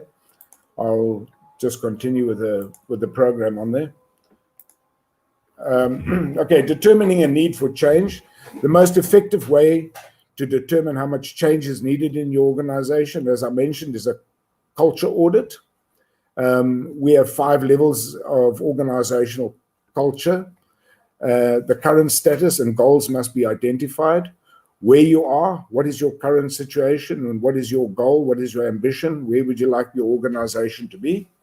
And then, as I mentioned, we need to have bottoms up. Your start must be bottoms up. You must get the feedback from the bottom, because those are the people that are going to be identifying hazards. They're the guys on the ground that are going to be seeing the risks. So you need to engage with these guys. We have various tools for doing culture audits in the DCI organization. Ocean is Culture Evolution Assessment, which is a culture change audit program. Emotional drivers. Kevin mentioned emotional drivers and motivators there. We do the CBCI, the color brain psychometric test, for the color brain to determine your genetic makeup, how you process information. And then Squadly is the gamification app. I won't elaborate much more on those, but those are the tools that you would use to conduct a really good audit. The 5 levels of culture. The number 1 is blame culture. When people are in a blame culture state, the active self-interest, they do not take many risks. They have very little innovation. Paycheck driven. I know when I joined the oil and gas industry, I was paycheck driven. There was no benefits other than the money. The management was inefficient. And then you have a high level of fear. Your second level is multi-directional culture, little communication, loyalty to specific groups, and not to the organization. In other words, the guys, you might have your department or your friends within your department, and those will be the guys that you communicate with. If you see something wrong, you don't pass the information on, leading risk to other people. Very cliquish, lots of gossip going on. Gossip is not conducive to a healthy environment. It brings division, it brings discontent in the organization. And then critical of other departments, and very little cross-departmental cooperation. So these bottom 2 types of culture are very, very negative for an organization, because their values are responsibility stops with my job. Okay, that's not my job to pick that or to clean that oil spill up, and the next minute somebody falls over or slips and trips, yeah? And they don't like to get involved. As we progress up, then we have the live and let live culture. This is complacency. I call it the honeymoon and the hamster culture. The honeymoon is for the people that are new in the culture. The new in the organization, they're not fully engaged, they're not fully up to speed. And then the hamster gets on the wheel and just spins around. He's not too bothered about anything around him. So you get complacency, mental stagnation, low creativity, very average cooperation, average communication, and very little future vision. These are not very positive attributes, and so consequently this is a fantastic time to look at your organization and to promote change. The values of live and let live culture is keeping the status quo. It's fine, let's not change anything. Don't complicate matters. Don't go to the boss with matters that he might not have the competence or the will to change. And don't fix what's not broken. That to me is a very negative statement. Don't fix what's not broken. We will never have any growth in our lives if we don't look at better ways of doing things, or finding out if there's more efficient ways, safer ways, more financially benefit ways of doing things. So the next one up is brand congruent culture, where people believe in the product or service of the organization. They are much more engaged in this at this state. They feel good about what their company is trying to achieve. Cooperation is fairly good, where they have similar goals in mind. And people don't limit their actions to their job description. I don't know how many times in my career have I heard somebody say, that's not in my job description. And it is just a very, very simple thing to sometimes just step out of your comfort zone and to fix something or to ensure somebody's kept safely. They do actively look for solutions, but they do that limitedly. They don't, it's not a team effort. Their values is they do believe in their product. They believe in the product services for everybody, and product and service is everybody's responsibility. Now, the final culture that we promote is leadership in rich culture. Now, this is ideally where we need to have our organization. People's view in the organization is an extension of themselves. How they look at their own lives and the company, situations in the company is all in one. They feel good about what they have personally achieved in the organization. Their goals and the company's goals are aligned. People use group resources and actively solve problems. We have a lower turnover of employees and a higher level of innovation. If we've got guys that are innovative and challenged, you get better results. This is proven over and over again. The values, everybody has something to offer. And management and leadership should really embrace that, because just because you're not management, it doesn't mean you don't have a good idea. We're working in the Gulf of Thailand. We had some of the most fantastic crews on board the rigs that we worked on out there. They were extremely innovative in producing tools and equipment that were not readily available to make the job safer. Obviously, we would look at this equipment and we'd run it through engineering controls and make sure they were designed right and kept safe. But I have seen hundreds and hundreds of times that these guys have taken the opportunity to really make their job safe. Very innovative. It created for a more efficient operation, more efficient. We drilled holes quicker. We got paid better. And they were a lot better at assisting others. Leadership is not a skill. It's an identity we have to adopt. And stepping in, what are the effects of culture change? Well, back in the 1900s, fatalities were a way of life. There was these are USA stats, there were between 18,000 and 23,000 fatalities in the workplace per annum. So what did they do? They said, okay, we need regulations. They brought in organizations like OSHA in the USA and the HSE in the UK.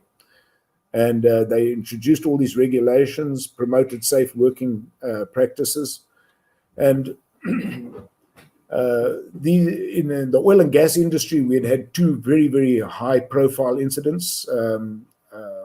One was in the North Sea, and 159 people were killed in that rig. So they upped procedures, they upped safety training, they upped many, many aspects in safety. But one thing they didn't up is how we get employee engagement. Right around 2016 in the US, there were still 5,190 fatalities. Regulations alone cannot improve safety. Leadership is the vital role and the solution. Safety behavior is one of the most difficult aspects to promote and to maintain. As we develop additional industries and equipment becomes more sophisticated, we've got different synthetic chemicals. All of these come with additional risks in the workplace. Occupational safe and healthy practitioners, folks, have done a great job in identifying hazards, assessing risks, adopting procedures, and ensuring regulatory compliance. However, poor leadership allows for the deviation of normalization. Deviation of normalization is that when your culture has allowed you to deviate from normal practices to a point that it is an accepted norm, your risk profile increases exponentially. The good news is, by implementing robust, positive safety culture change, we can increase the likelihood that we can identify these types and patterns of risk, address them, eliminate or control them to an acceptable level. And please note, I did say we have the likelihood. As we know, we don't notice everything all the time. But if we do improve our culture, the cherry on the top, our number one objective is for people to go home safely. From an oil rig environment, we go out there for 28 days at a time. And so you're away from your home, and it's very, very critical that we leave in the same condition that we got there. Other spin-offs from affecting positive safety employee engagement is a return on investment, great improvement on return on investment. Reducing the possibility of injury. Injuries cost the industry worldwide a fortune. It runs into the billions of dollars. So the safer we are, the more money our companies make. What is employee engagement? Well, I've divided this into two groups. Employee engagement, what is in it for employees? Well, employees remain a member of the team. They are focused on their goals. They feel invigorated at work, understanding their roles in the organization. Nothing worse than being in an organization and really not knowing your boundaries, not knowing what the objectives are. So to put them into a positive situation, communicate what the objectives are. A clear understanding of how the organization is fulfilling its purpose and objectives and continuing to improve. And it allows the employees to have a voice, and where ideas are incorporated in decisions. You know, acknowledgement is one of the human drivers. If you have an idea and you bring it forward to management and put in, you feel good about the fact that they have taken the time to listen to you. Being trusted, and naturally to empower the people that work for you. That is the best thing you can ever do. Leaders are not there to dictate. Leaders are there to empower. The more competent the people you have working for you, the easier your job becomes. Surround yourself with people that can do the job, and that's Management 101. Now, employee engagement. What is in it for the employer?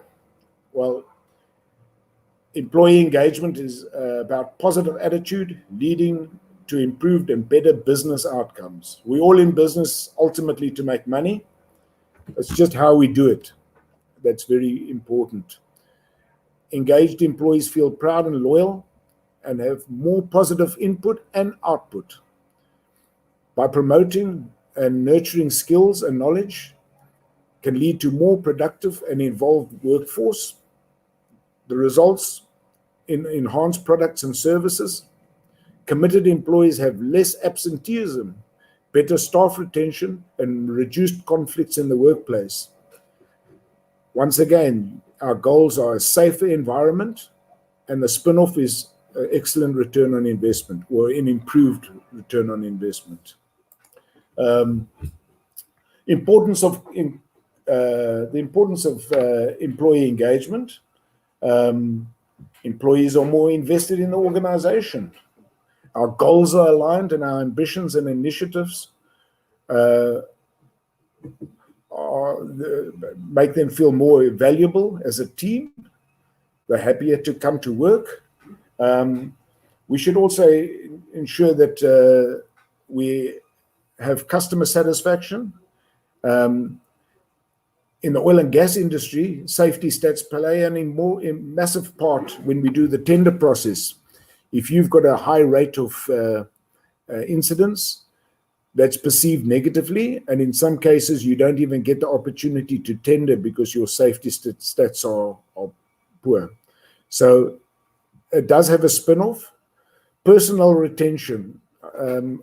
I've seen this in the oil and gas industry. Our industry has been very prone to having ups and downs. We have when the oil price is high, everybody's blowing and glowing, and then the oil price drops, as it has done recently since 2016, and we lose a lot of very valuable resources. And when you start picking up business again, your risk profile increases exponentially again, because you do not have the knowledge and the skill sets in the field anymore. By being actively involved, you create an enhanced safety and organizational culture. Engaged people are a lot easier to work with. If you've got a negative person that is scared of losing his job or scared of parting away with information, they're very tough guys to work for. You can, by having a positive employee engagement program, you have a much more positive work environment. And then we all like trust and commitment, because that nurtures a team spirit, enhances the value and the integrity of our organization. Now, just a couple of things. Unhappy employee stats. Now, stats we can get out of Google all over the world. I look at a couple of different websites. Career Builder is quite an interesting one. They maintain 58% of people in management roles do not or have not received any formal management training. That's quite a high percentage of people that are actually empowered to run our organizations. So training, I agree with Kevin, training. You do reap the benefits of that. Lee Branham wrote a book, 17 Reasons Why People Quit Their Jobs. Managers think 89% leave for money. Well, those managers must be really happy that that's what they think. But the actual research showed that only 12% leave. Why do they leave? There's a lot of human element in this. Recognition is a very, very critical thing, to recognize what your employees do. Harvard Business Review says that 58% of people trust strangers more than their employers. Now, that's something to be alarmed about, if that's your working relationship. Trust, value, appreciation, concerns, they might be some of the answers.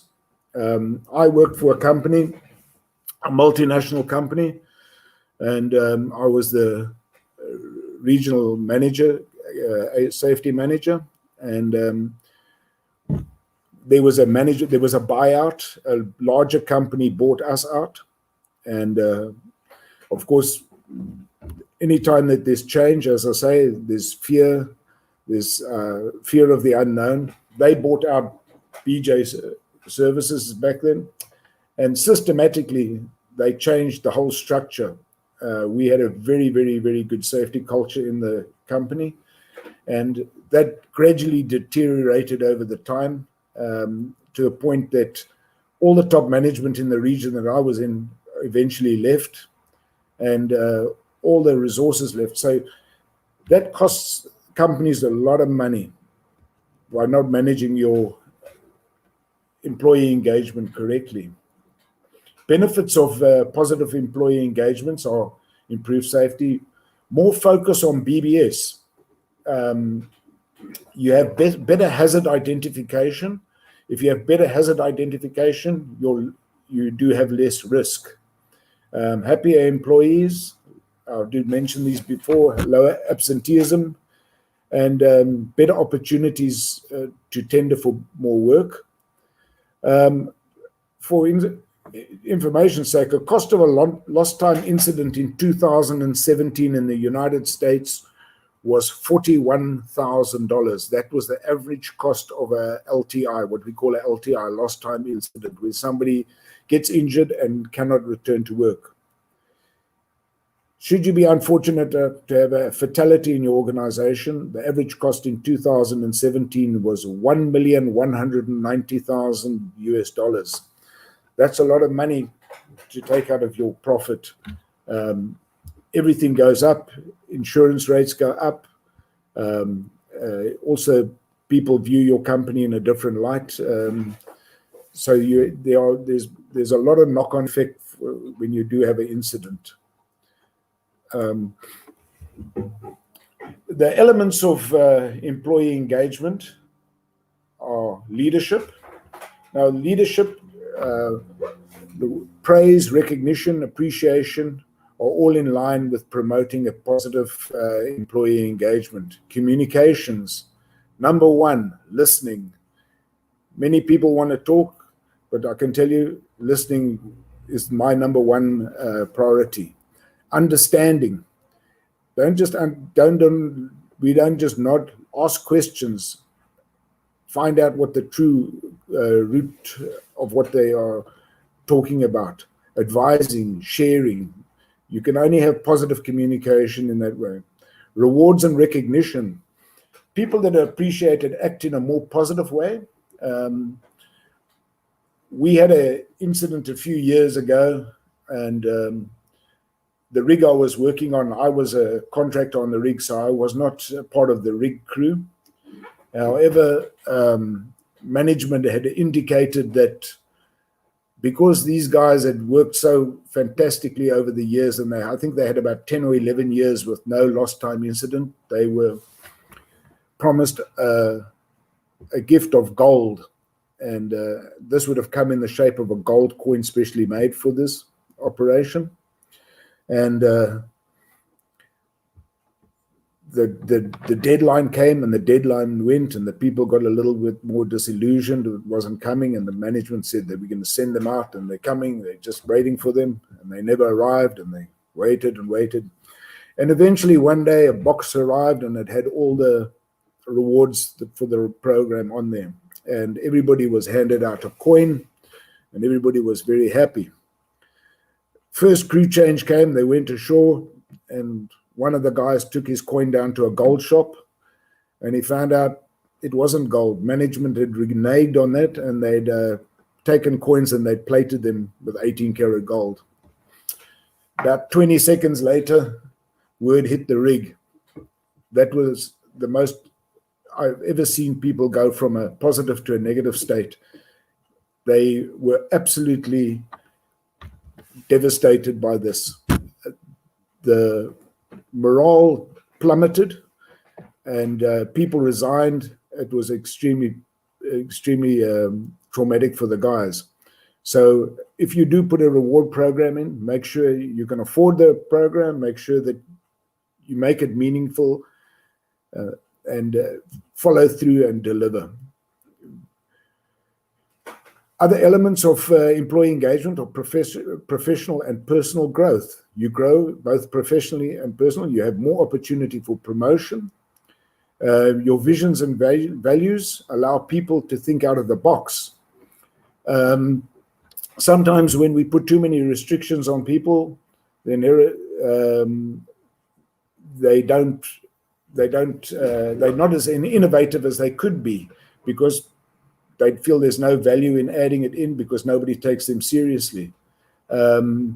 Being part of a team, being appreciated and being valued, and that doesn't detract from the fact that we all are still accountable, and we have to maintain our performance.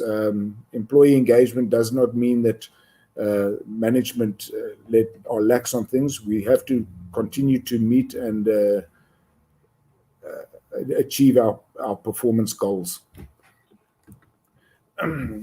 How to engage employees? Leaders get direction and an overall plan set up with boundaries. Stimulate and promote innovative thinking. Allow employees to discuss all topics of importance. This is an equal playing field, and everybody gets the opportunity to have their say. Support and nurture positive behaviors. Recognition, acknowledgement, identifying these and adopting these behaviors. Identify and comment on exceptional performance. Share all the news in your organization, and ensure that both good and bad news is spread out. Employees or your team will not appreciate the fact if they find out something bad through the grapevine or through another source. Honesty and effective management will promote being very transparent with that. With that, I'm going to be closing out now, and just something to bear in mind: the situation that we are in, or any company is in, are due to the choices that they make. If they want different outcomes, we should just choose to make different choices. It's never too late to change. In closing, I'd also like to finalize the difference between making a meaningful culture change in an organization is to be committed. There's a big difference between being involved and being committed. When I think of this, I think of your steak and eggs breakfast. The egg and the chicken, they are involved, but with the steak, the beef is committed. The pain of discipline is a lot less than the pain of regret. I'd like to say thank you to everybody. This is my first radio, and I do apologize for not being as fluent in it, fluid as I would have liked to. Thank you very much.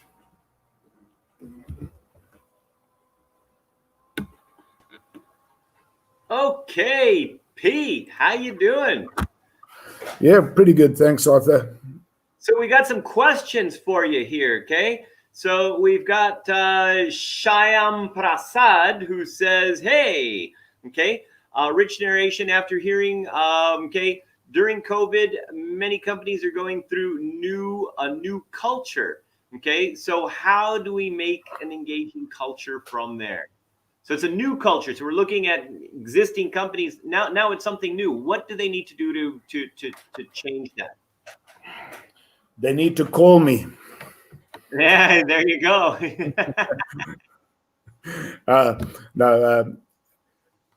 Obviously, anytime you want to do any change, you've got to benchmark where you are, Arthur. You've got to find out what your current status is. And then when you know what your current status is, as a company, as a leadership team, you've got to know what your objective and what your goals will be. Then you need to find influences in your company and build on the influences, build a team around you, and incorporate people from all levels in the organization to do this. Because what we perceive as good for somebody in a different position might think this is not really what I want, you know. So to start your culture change, you've got to engage with everybody. You have to start at the grassroots level, and it shouldn't be a dictatorship. It must be an all-inclusive forum. Awesome. So basically, I mean, what you're saying in short, first you got to benchmark your culture, and then you got to get the stakeholders, who essentially are the people, because every revolution starts with the people. It doesn't start with the leaders. Otherwise, there wouldn't be a revolution, right? You're right. Absolutely. The French know that. So there you go. So it's a lot easier to convince people at top management, a few people at top management, 1,000 people is easier to convince, 5 people at the top than it is for 5 people at the top to convince 1,000 people of how to do things in a better way. And in general, as you mentioned, I mean, it's the people that are actually in the trenches who really know a lot of the best practices, but because of, often bureaucracy and so on, that's when they don't actually get a chance to show their potential, which, of course, like you said, reduces engagement, innovation, etc. Absolutely.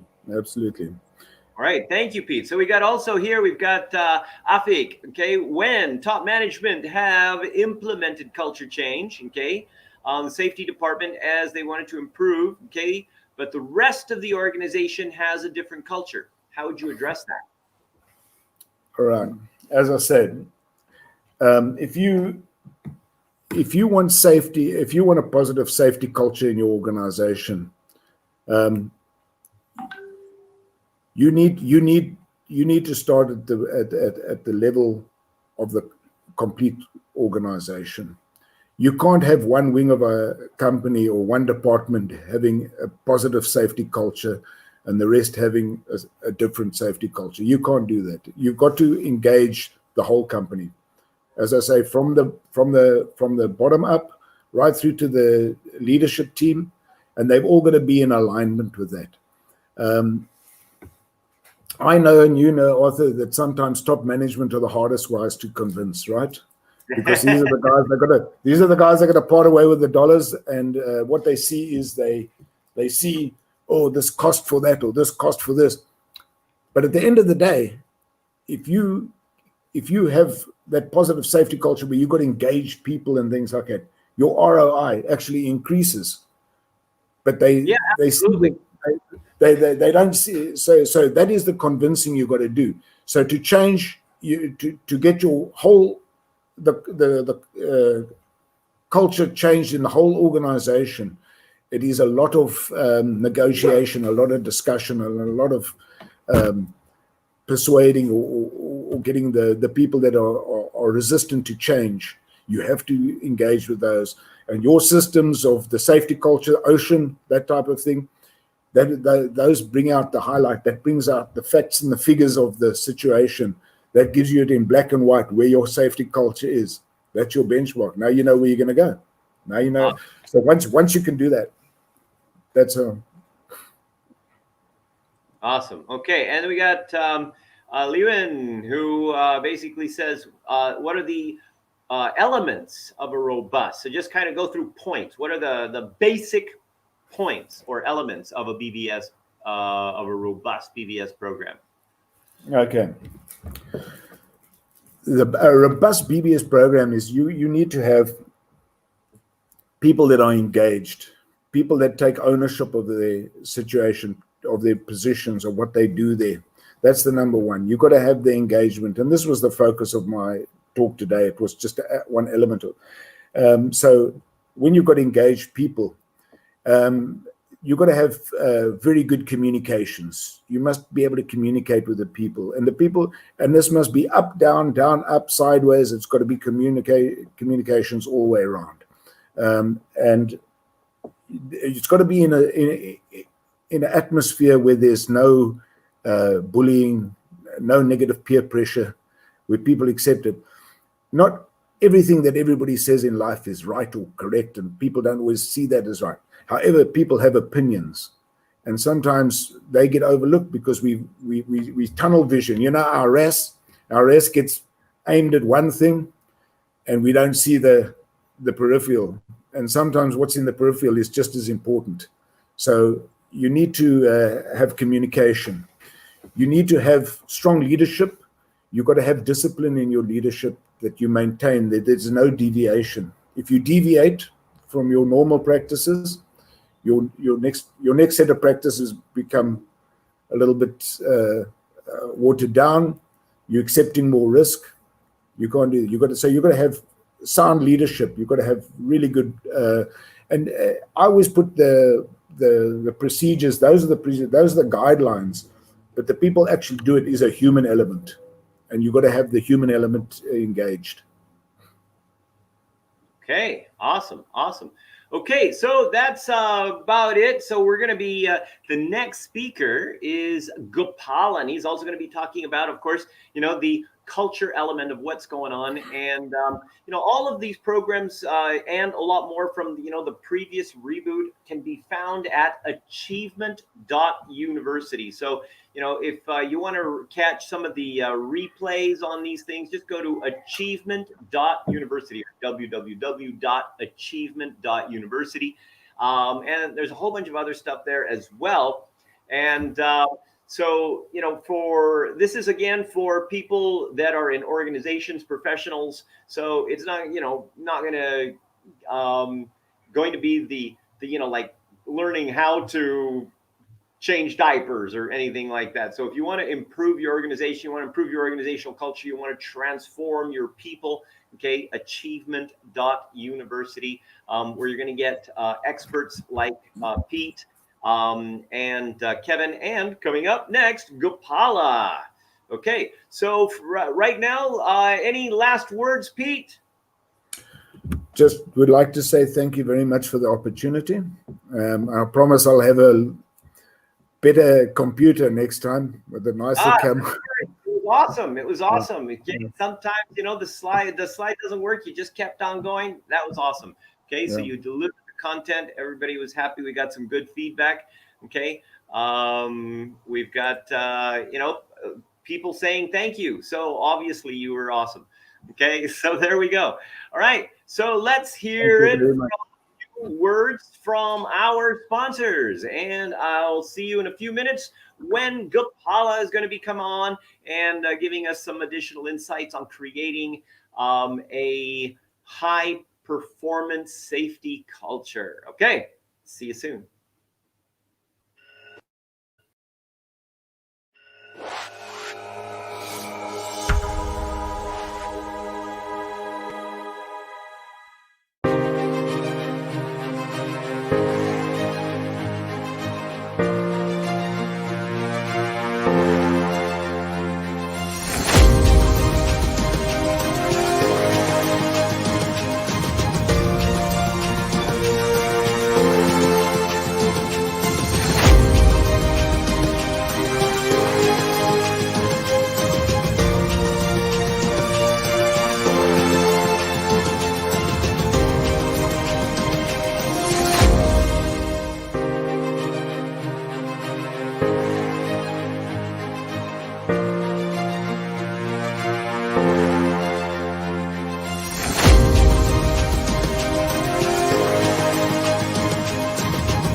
Colored Brain Communication Inventory. Discover your how and find the root cause of why trust breaks down. Find the genetic process that your brain uses to get clarity. Identify your friends or teammates in your danger zone and get instant solutions by clicking the Additional Insights button to determine how you can build team synergy and transform communication and productivity with your team or organization.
Okay, and we've got Gopala Ponusami. Did I say that right, Gopala?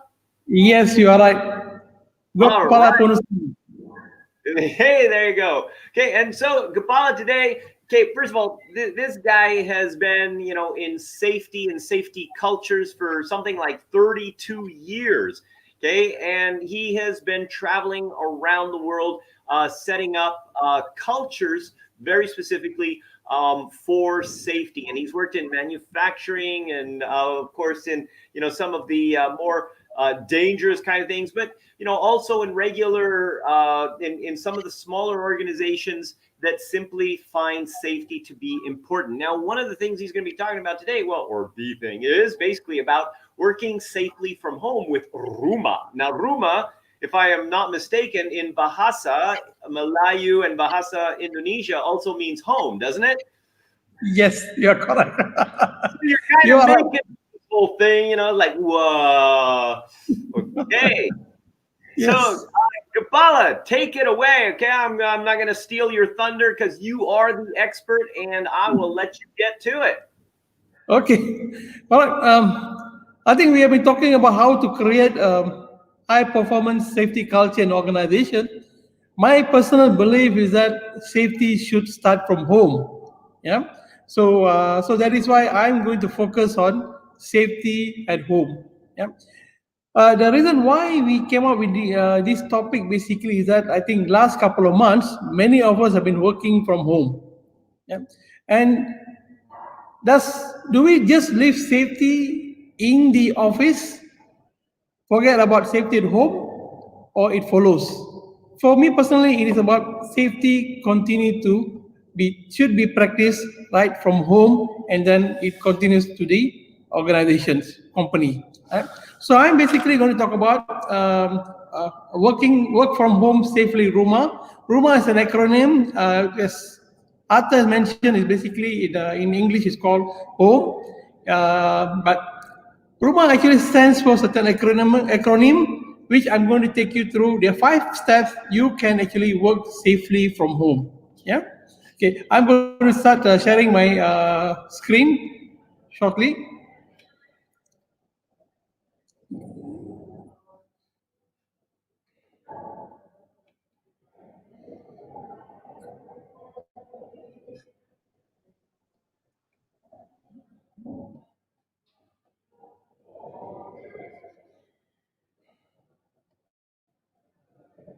Okay. Is my slides clear?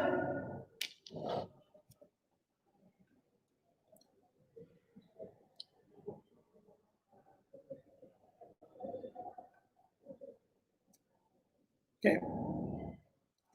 Okay, I hope you guys can see my slides. I'll go into full screen.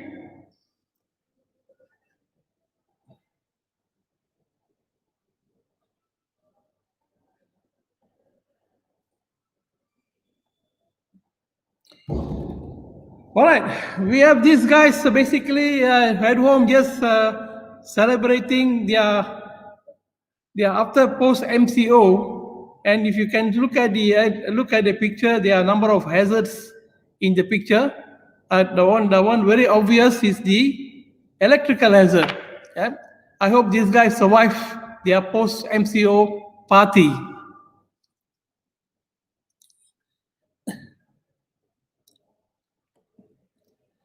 Okay. I'm Gopala here, and also I'm sometimes called Master G by my colleagues. I'm a consultant, facilitator, and coach in operational safety improvement. 25 years in experience in multinational environment. Specifically, I have worked in a number of industries. It's in automotive industries, in cement industries, and also econ-based industries. And in my 25 years experience, I've done a number of roles, starting as a sales executive, production engineers, quality manager, regional operation manager, health and safety manager, human resource manager, and finally head of learning and development.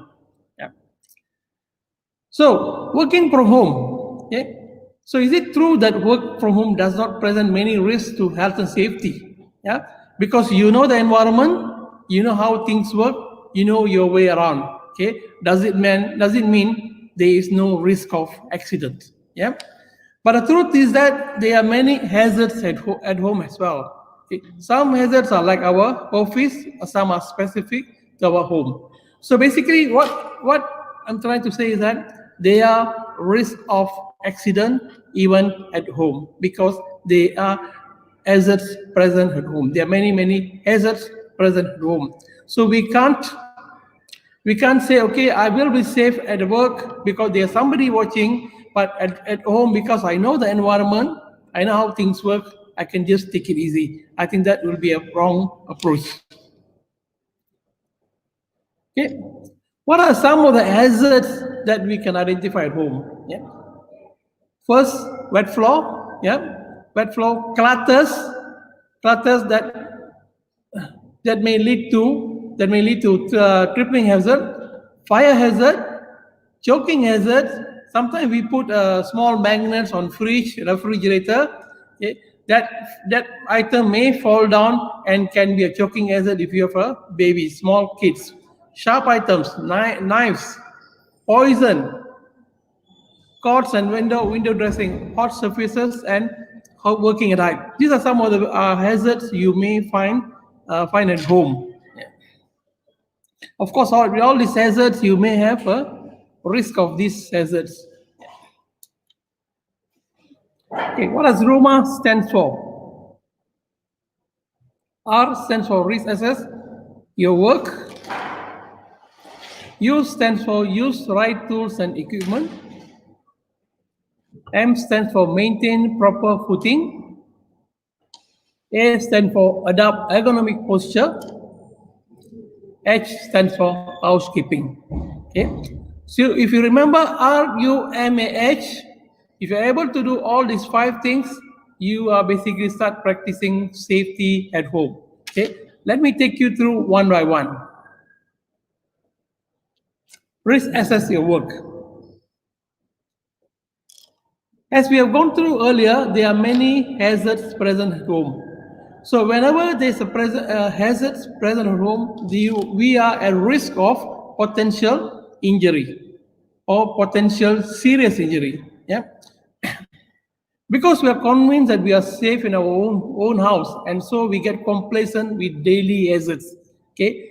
It is okay if there are wires running across the walkway. It is okay if the house is cluttered. It is okay if the floor is wet, because nothing has happened so far. Okay, nothing has happened. So nothing is going to happen in future. Okay. This is basically a very wrong attitude or thinking, because nothing happened up to now is basically because we were lucky to avoid any particular injury or incident. Yeah? In health and safety, one day luck may run out. Then what in Tamil we say pochi or gone, or nasi sudah jadi bubur. Yeah? So first thing first, always assess your workspace potential hazards. Yeah?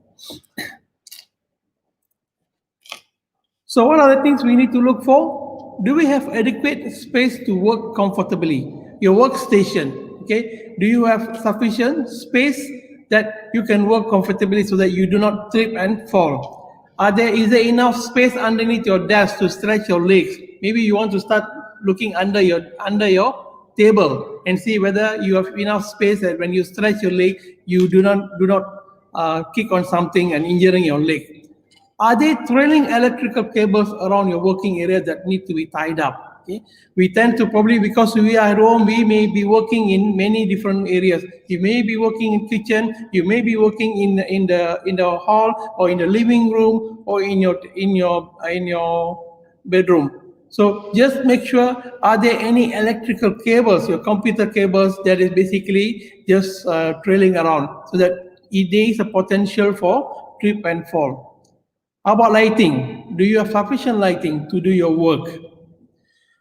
Is your waste basket clear of papers? Yeah, clear of papers. Because sometimes you may be smoking in your home, and you accidentally have forgotten that you may throw your cigarette butt into the waste basket. Is your electrical equipment in good condition? Is the plugs are in good condition? Okay. Do you switch off your electrical equipment when it's not in a good working condition? Okay. How about your chair? Is your chair in a good working condition? Yeah.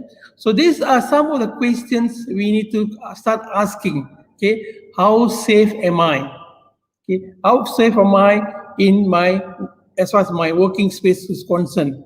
How safe our kids, our children, our family members, as far as the house is concerned? So this question we have to start asking. We have to keep asking the potential hazard. What are the risk of injury, either to us or to our family members? Okay. So first R is keep doing a risk assessment. If they are hazard, they are risk at work.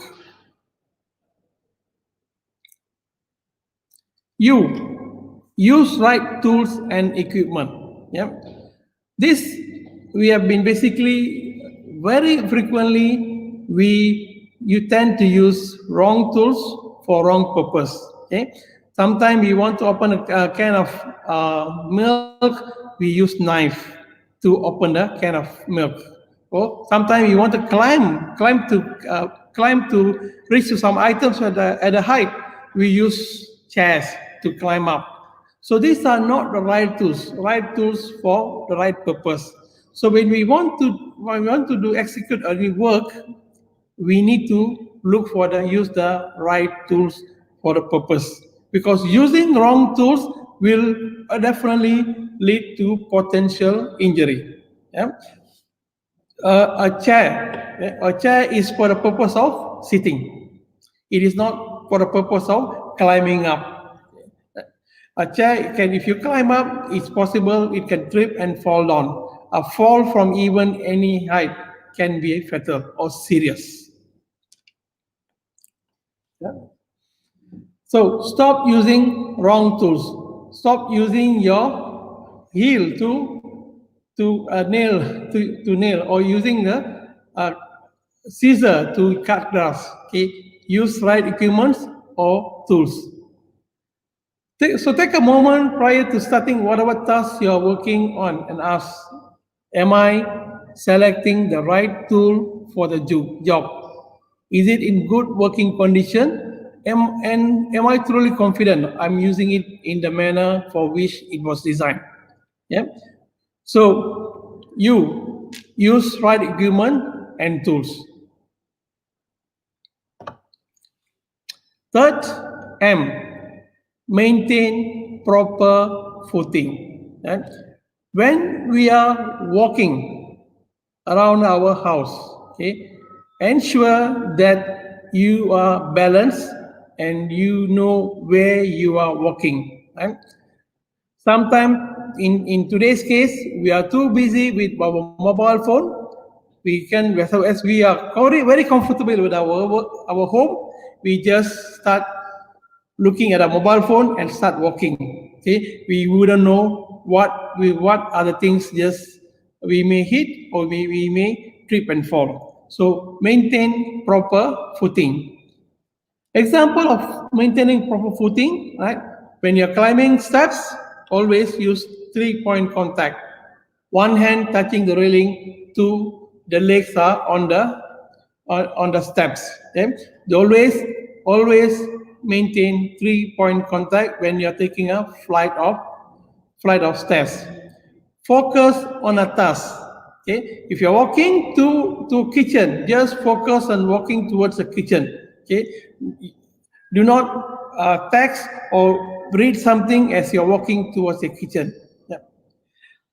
Especially, you may have slippery floor. Okay, very often we may have slippery floor because we would have just mopped the floor. The maid would have mopped the floor, and you would have forgotten the floor is very wet. You would just walk through the wet surface, and probably you may slip and fall.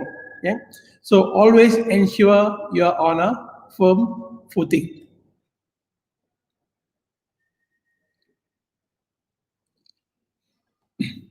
A, adopt ergonomic posture.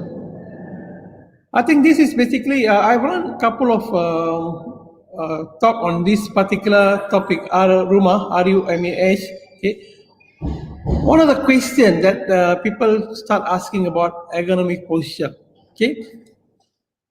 Our office, our home is not designed for ergonomic because we are not supposed to be, unless we have designed a proper workspace. Yeah, we have a proper table, proper chairs, probably yes. But for many people, they may not have a proper table or maybe not proper chair to do their work.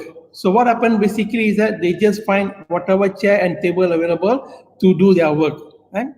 So this may lead to a potential ergonomic issue in future, physical issue in future.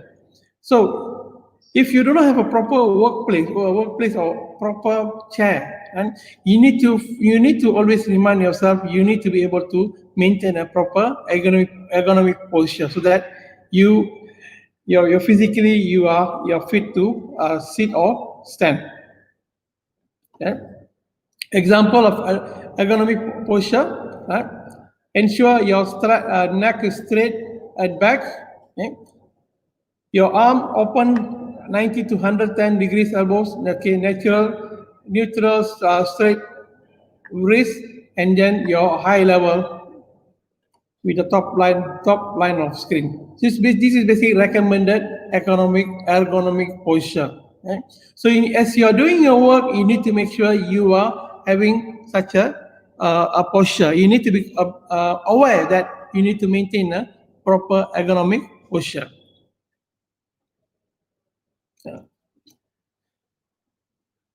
What you need to avoid basically is that if you can see the way you're working, your neck is looking down, you may have a neck pain, and you're holding your tablet, you may have a wrist pain, and if you're not sitting straight, you may have a back pain. And so this one you may not have now, but in future, as we age, this pain will start coming more prominently. Yeah. So these are some of the examples of incorrect and correct ergonomic posture. Yeah? The most correct, basically, you need to be straight. Your body posture to be straight as possible. Effect of poor posture, poor circulation, fatigue, not enough sleep. Okay. Forward eight position because probably your neck is painful and probably also headache. Yeah. Finally, last H, housekeeping. Yeah. Keeping your workspace or your home or any whichever area uh, clean is probably one of the first thing we need to do. Yeah, a cluttered workspace will probably lead to a high level of stress. A better kept cleaner workspace will probably have you will have a lesser stress. And also a cluttered workspace will lead to other kind of incident. You may have may lead to potential.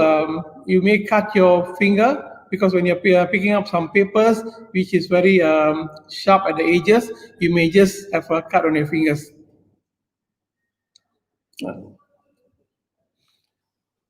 There's also potential for slip and trip and fall because things are not kept where it should be. Okay, so one of the first thing we need to make sure that as far as housekeeping is concerned is that to keep things where it should be. And if toys are supposed to be in the cabinet, its cabinet, it should be kept in the cabinet. Okay. Okay. So that's basically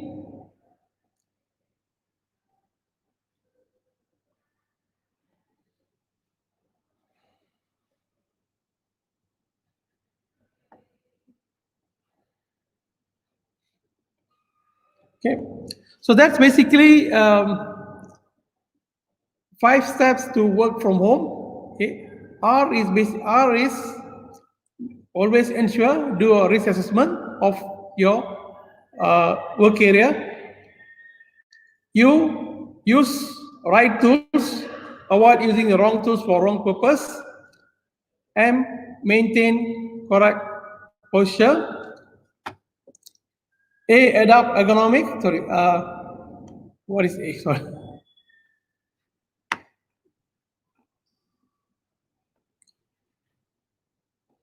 Adapt ergonomic posture, and last one, H is housekeeping.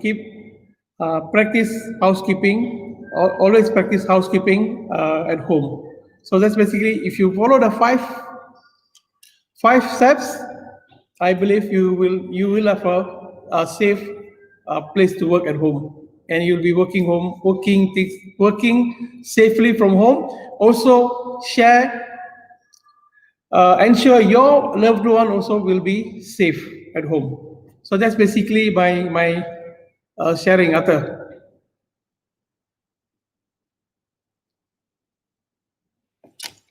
All right, awesome, Gopala. Thank you so much. So let's see what kind of questions we got going on here.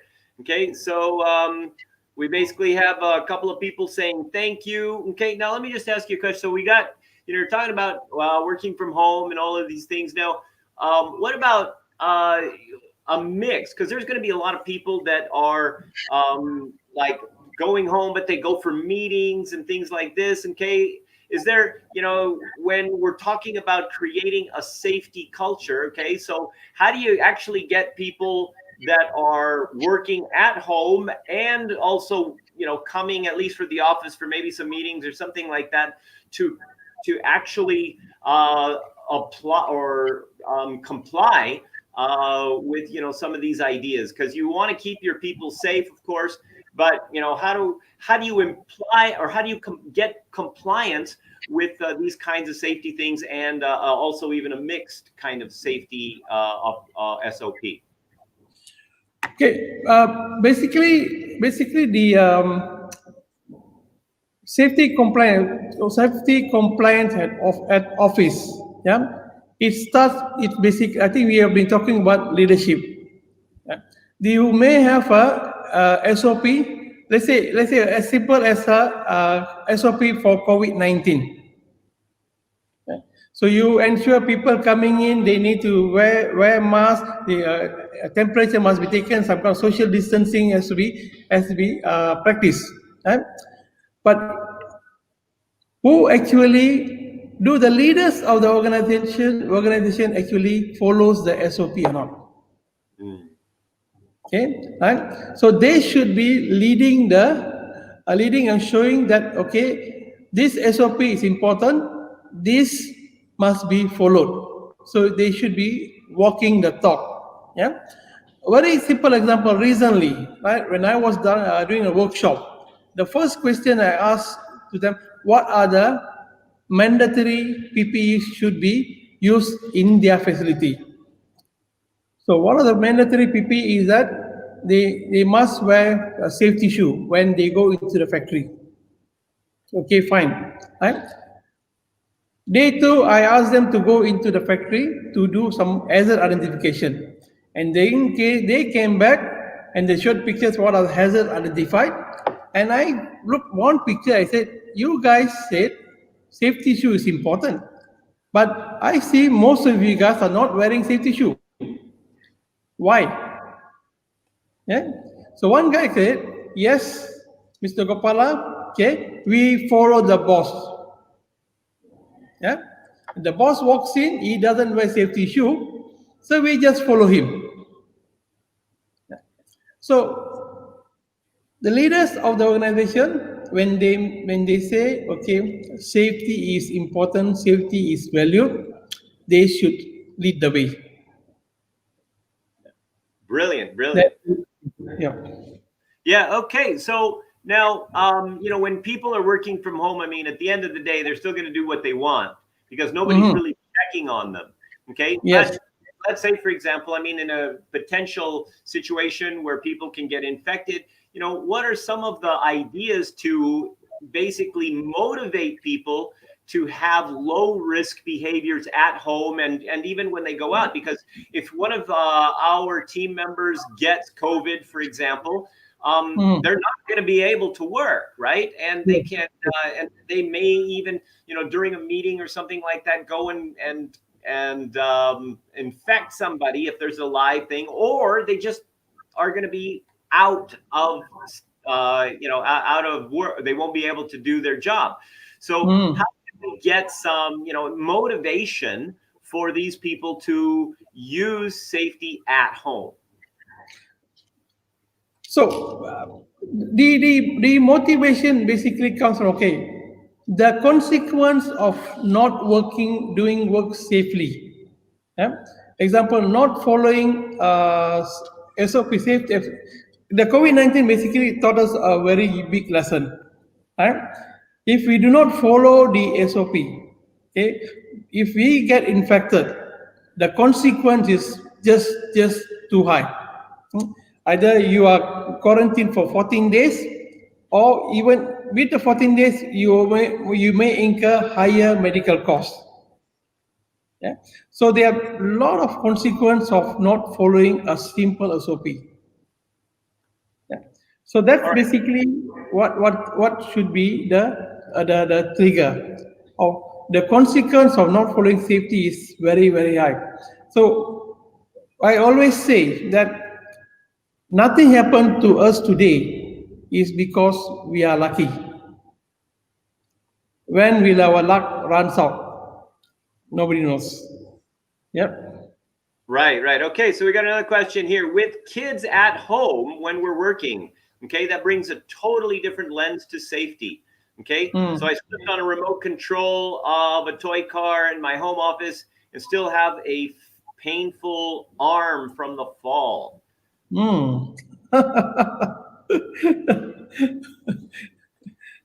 Okay. Of course, when we are working at home, the boundary is not very clear. Okay, we are not sure whether we are really doing our work or we are probably doing something else. At home, basically, we may be doing our work, and at the same time, we may do multitasking, doing other things. Yeah? Because there is an expectation from other members. Oh, since you are at home, you are expected to do the other chores. Yeah. So we need to basically set a standard or the time. Okay, from this time to this time is my office time. not to be disturbed. Yeah. Either you get into your room, you lock your room, so nobody disturbs it. So that kind of discipline need to be established. So we need to start educating the people at home. Okay, this is my working hours. Okay, I'm going to do work. Okay, not to be disturbed.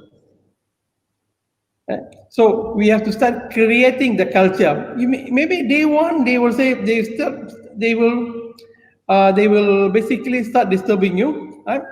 A very recent example. My son, okay, eldest third son, he is doing internship at Intel. Yeah. So they do not want him to go to the factory. So he's working from home.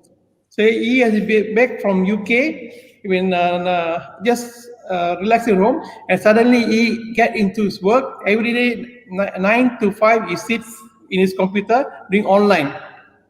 But for us, we have not switched on. So first few days we start disturbing. Hey, why we need to go here? We need to go there. We start disturbing him until he said, "I am actually working. Please do not disturb." And today we do not disturb him, because we have put into our mind, okay, he is working. So there will be a period where we need to transit, but we need to set the standard. Okay. All right. Excellent. Any final words, Kapala, on for our audience on what are some of the ways that they can create a safe work culture at home? Well, basically, set the standard, believe in safety. Okay, it will help in the long run. Okay, it saves life. Set the standard. Set high standard. Okay, if today your standard is this level, you push your standard to a higher level. Okay, so that you basically keep increasing the level of safety awareness at home. Yeah, so you have to keep your standard higher and higher. Yeah, nothing will happen. It's not a reason why we should lower the standard. Keep your standard higher and higher, and work safely. Right. Yeah. Thank you so much, Kapala.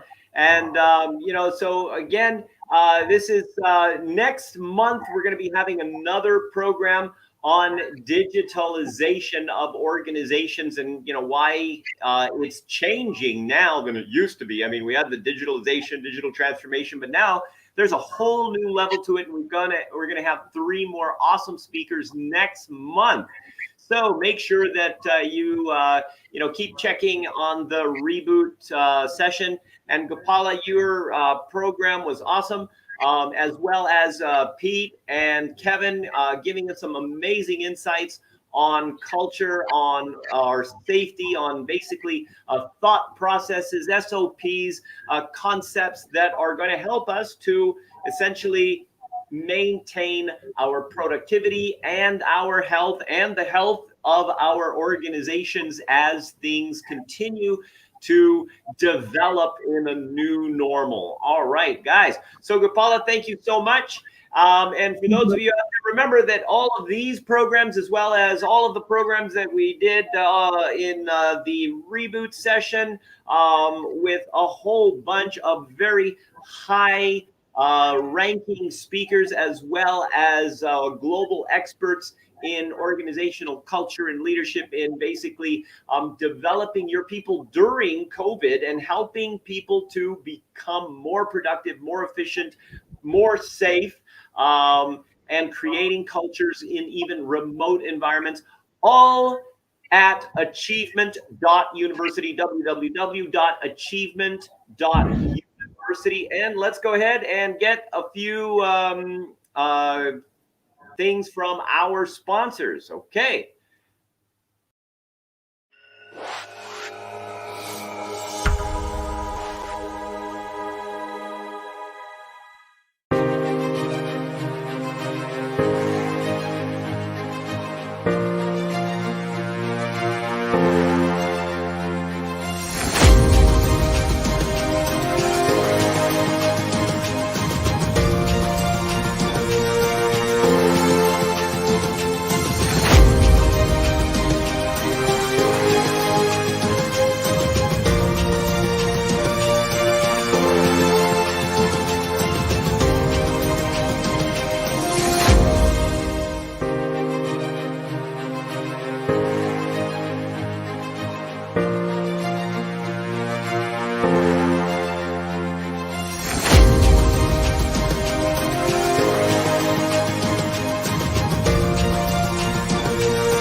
The Colored Brain Communication Inventory. Discover your how and find the root cause of why trust breaks down. Find the genetic process that your brain uses to get clarity. Identify your friends or teammates in your danger zone and get instant solutions by clicking the Additional Insights button to determine how you can build team synergy and transform communication and productivity with your team or organization.